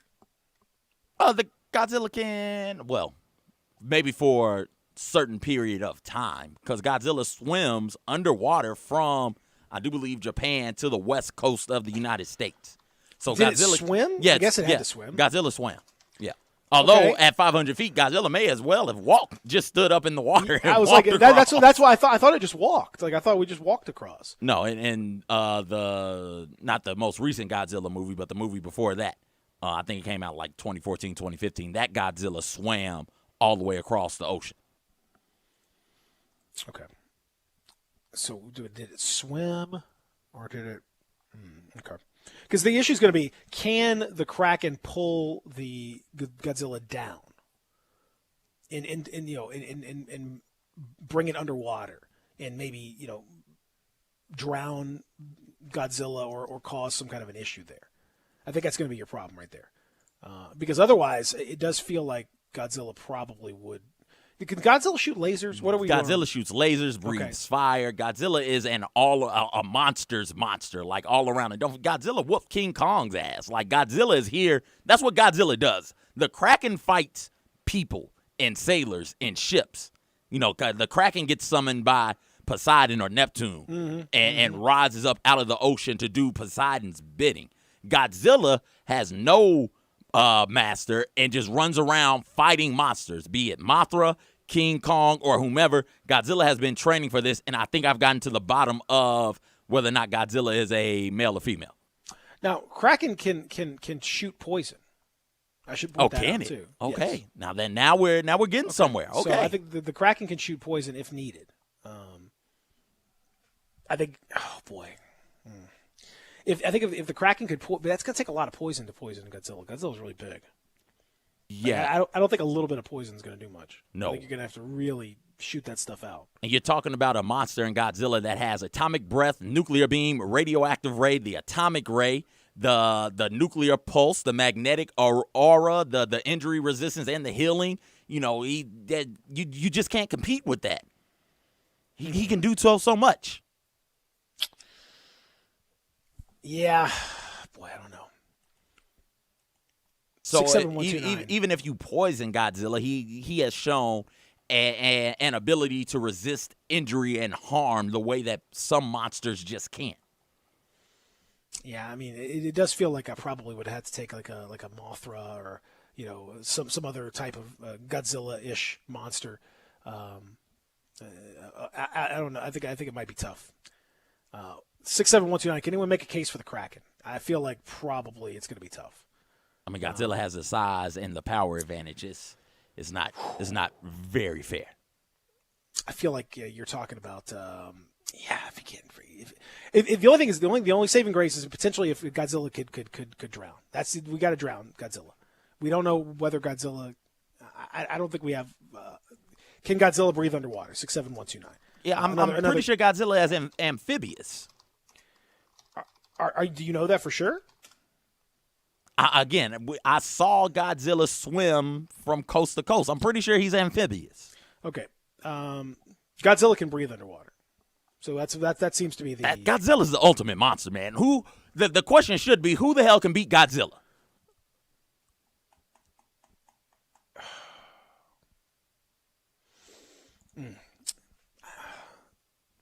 I don't know. There's an article called "The Science of Godzilla" that I'm excited about. I love there is science of Godzilla. He can generate radioactivity from his stomach. He's just a walking ball of radioactivity, from my understanding. So you got to factor that in. He's 24,000 tons. That's a lot. that is a lot, right there. He's can run over 300 miles per hour. Apparently, there's nothing you can do to beat God. Who can pit a monster team together to beat Godzilla? Godzilla versus 3 or 4 monsters. Go. Like, I don't know if we got anybody who can beat Godzilla. I mean, I was going to say, I felt like that was not fair, but I didn't realize how apparently the Godzilla created for the movies. Like, if you extrapolate what he's shown doing on screen, then he would be able to run 300 miles an hour. Is 90 meters tall, 120 meters long, can run this fast, can generate nuclear energy from his stomach and irradiate the area. I mean, yeah, there's no chance of that. Texter texting in on the First Bank text line says, Pete, what if there's no crossover? Is the Kraken viable on land or not? Real home court advantage there, but can't play an away game. Well, definitely the Kraken is definitely better at home. There's no question the Kraken needs that home court. But the Kraken, according to lore, can breathe out of the water. So for whatever reason, the Kraken can breathe out of the water. So I think that the Kraken would survive. Now, the question is, with all the tentacles, could you do anything out of the water that would do anything against Godzilla? How agile is it out of the water? Yes. Yeah, I'd say that's going to be difficult in the water, out of the water. I mean, again, the Kraken, really, the only chance here is going to have to be a well-placed poison situation. But again, I don't even know, is Godzilla capable of 24,000 tons? How much poison would even you'd have to just, it would be, I don't know that the Kraken could create that much. 24,000 tons and able to heal really, really quickly. Another texter texted in, King Ghidorah. the three-headed flying dragon that Godzilla has fought. Well, see, that's the thing is you have to go with like a Mothra or a Ghidorah or one of these other types of creatures. I think that's really the only chance because they're also gigantically huge and devastating. That would probably be, So I think that I'm gonna have to switch gear. I think I'm gonna have to concede defeat on the Kraken one. I think the Kraken has got very little chance.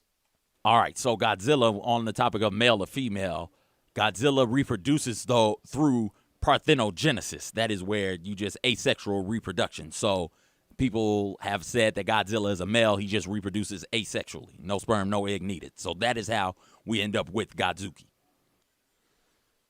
Okay. I'm gonna go. I'm looking at some of the other monsters that could potentially be in the mix against Godzilla. Gigan seems like a good choice potentially as a monster. Huge, massive cyborg space monster with a buzzsaw in its abdomen. So its abdomen is a complete buzzsaw and large metallic hooks for hands. Now we're getting somewhere. That thing is massive, and it's got a big buzzsaw right in the middle. Now we're getting somewhere. I could do that. That is interesting. I can get on top of that. Maybe I'm gonna switch to this guy. You probably should. I mean, also his hooks can explode on contact with an enemy. So that's exciting.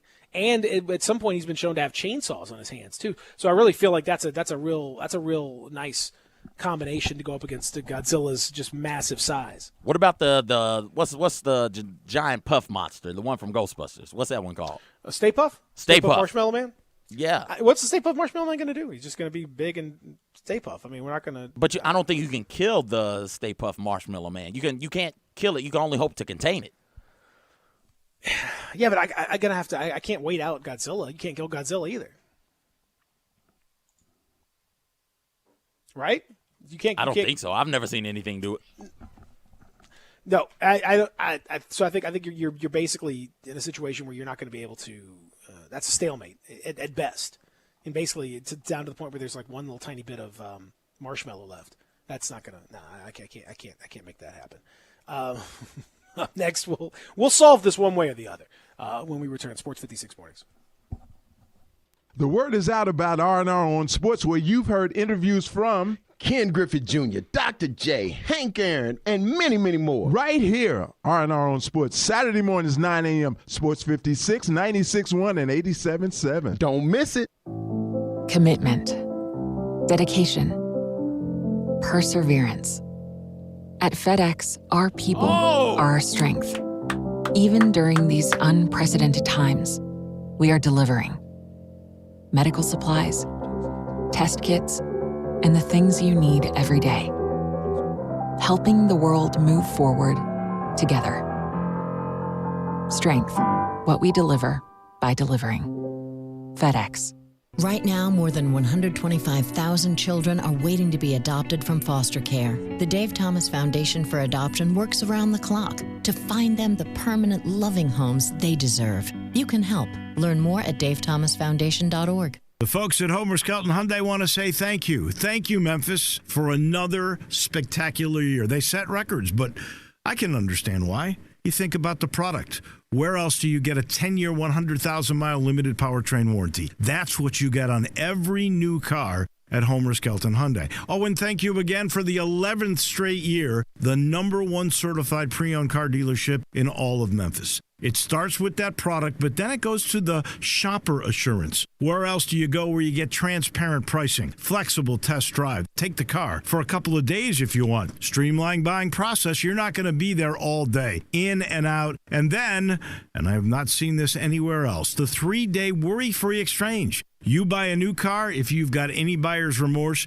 you've got 3 days to change your mind. Just get on Lamar, take it into Mississippi, the first exit's Craft Road, turn left, and go see Chris True and all the gang at Homer Skelton Hyundai.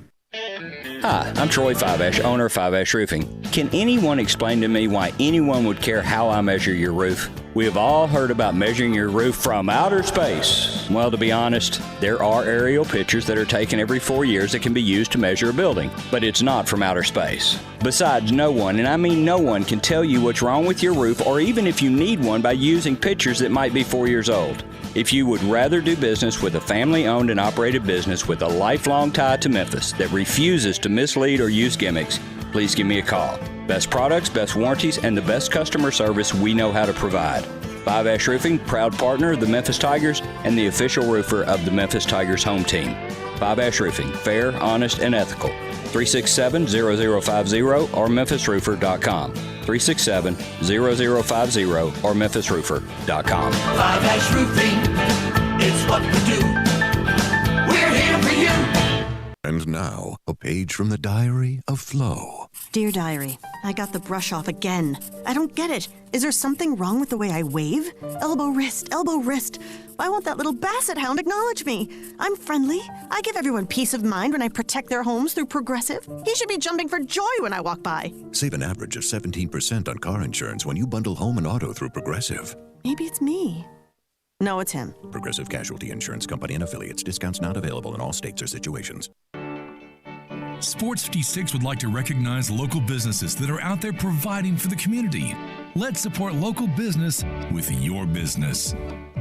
The Gun Store, Holly Chevrolet, The Bear's Den, the Peabody Hotel, The Shot Nurse, Laser Aesthetics Body and Wellness.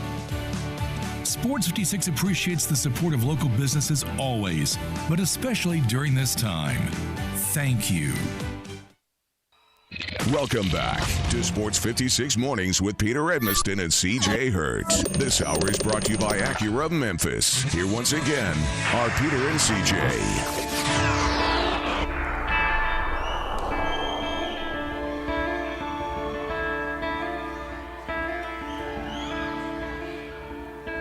All right. What do you got going here? Jolene. Oh, Jolene. Nice.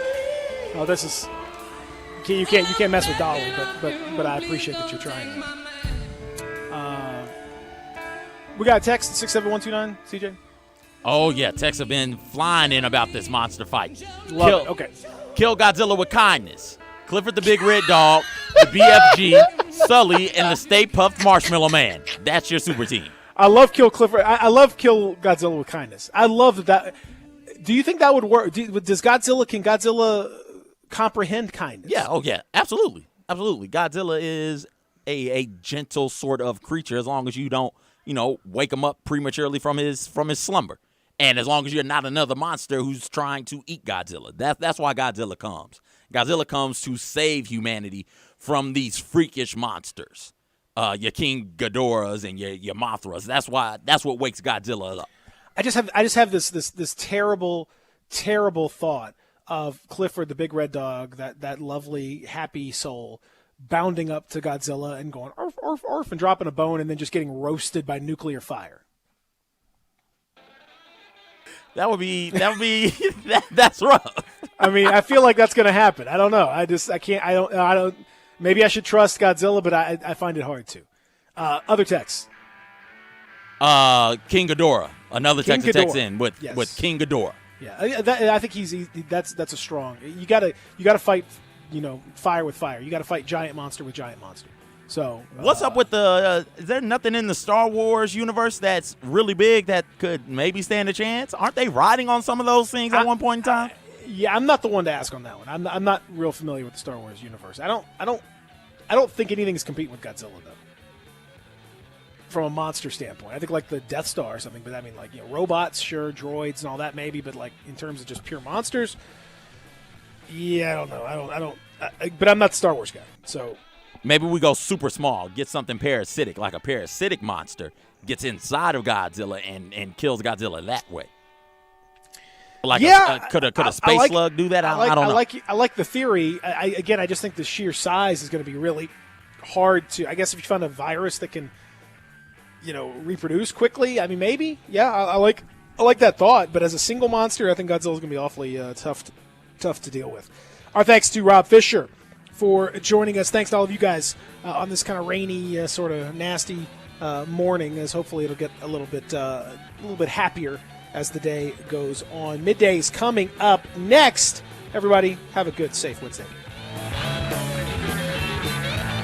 Bartlett Small Engine has been serving quality power equipment since 1970. They have a full line of power equipment, parts, and services for most makes and models. Bartlett Small Engines has the best brands in the power tool industry, and they're all American made. Bartlett Small Engine is your can-do store. 6780 Summer Avenue. Call 901-386-9779. Bartlett Small Engine has free pickup and delivery both at your home and curbside for lawnmowers, blowers, edgers, and any small engine. Call 901-386-9779.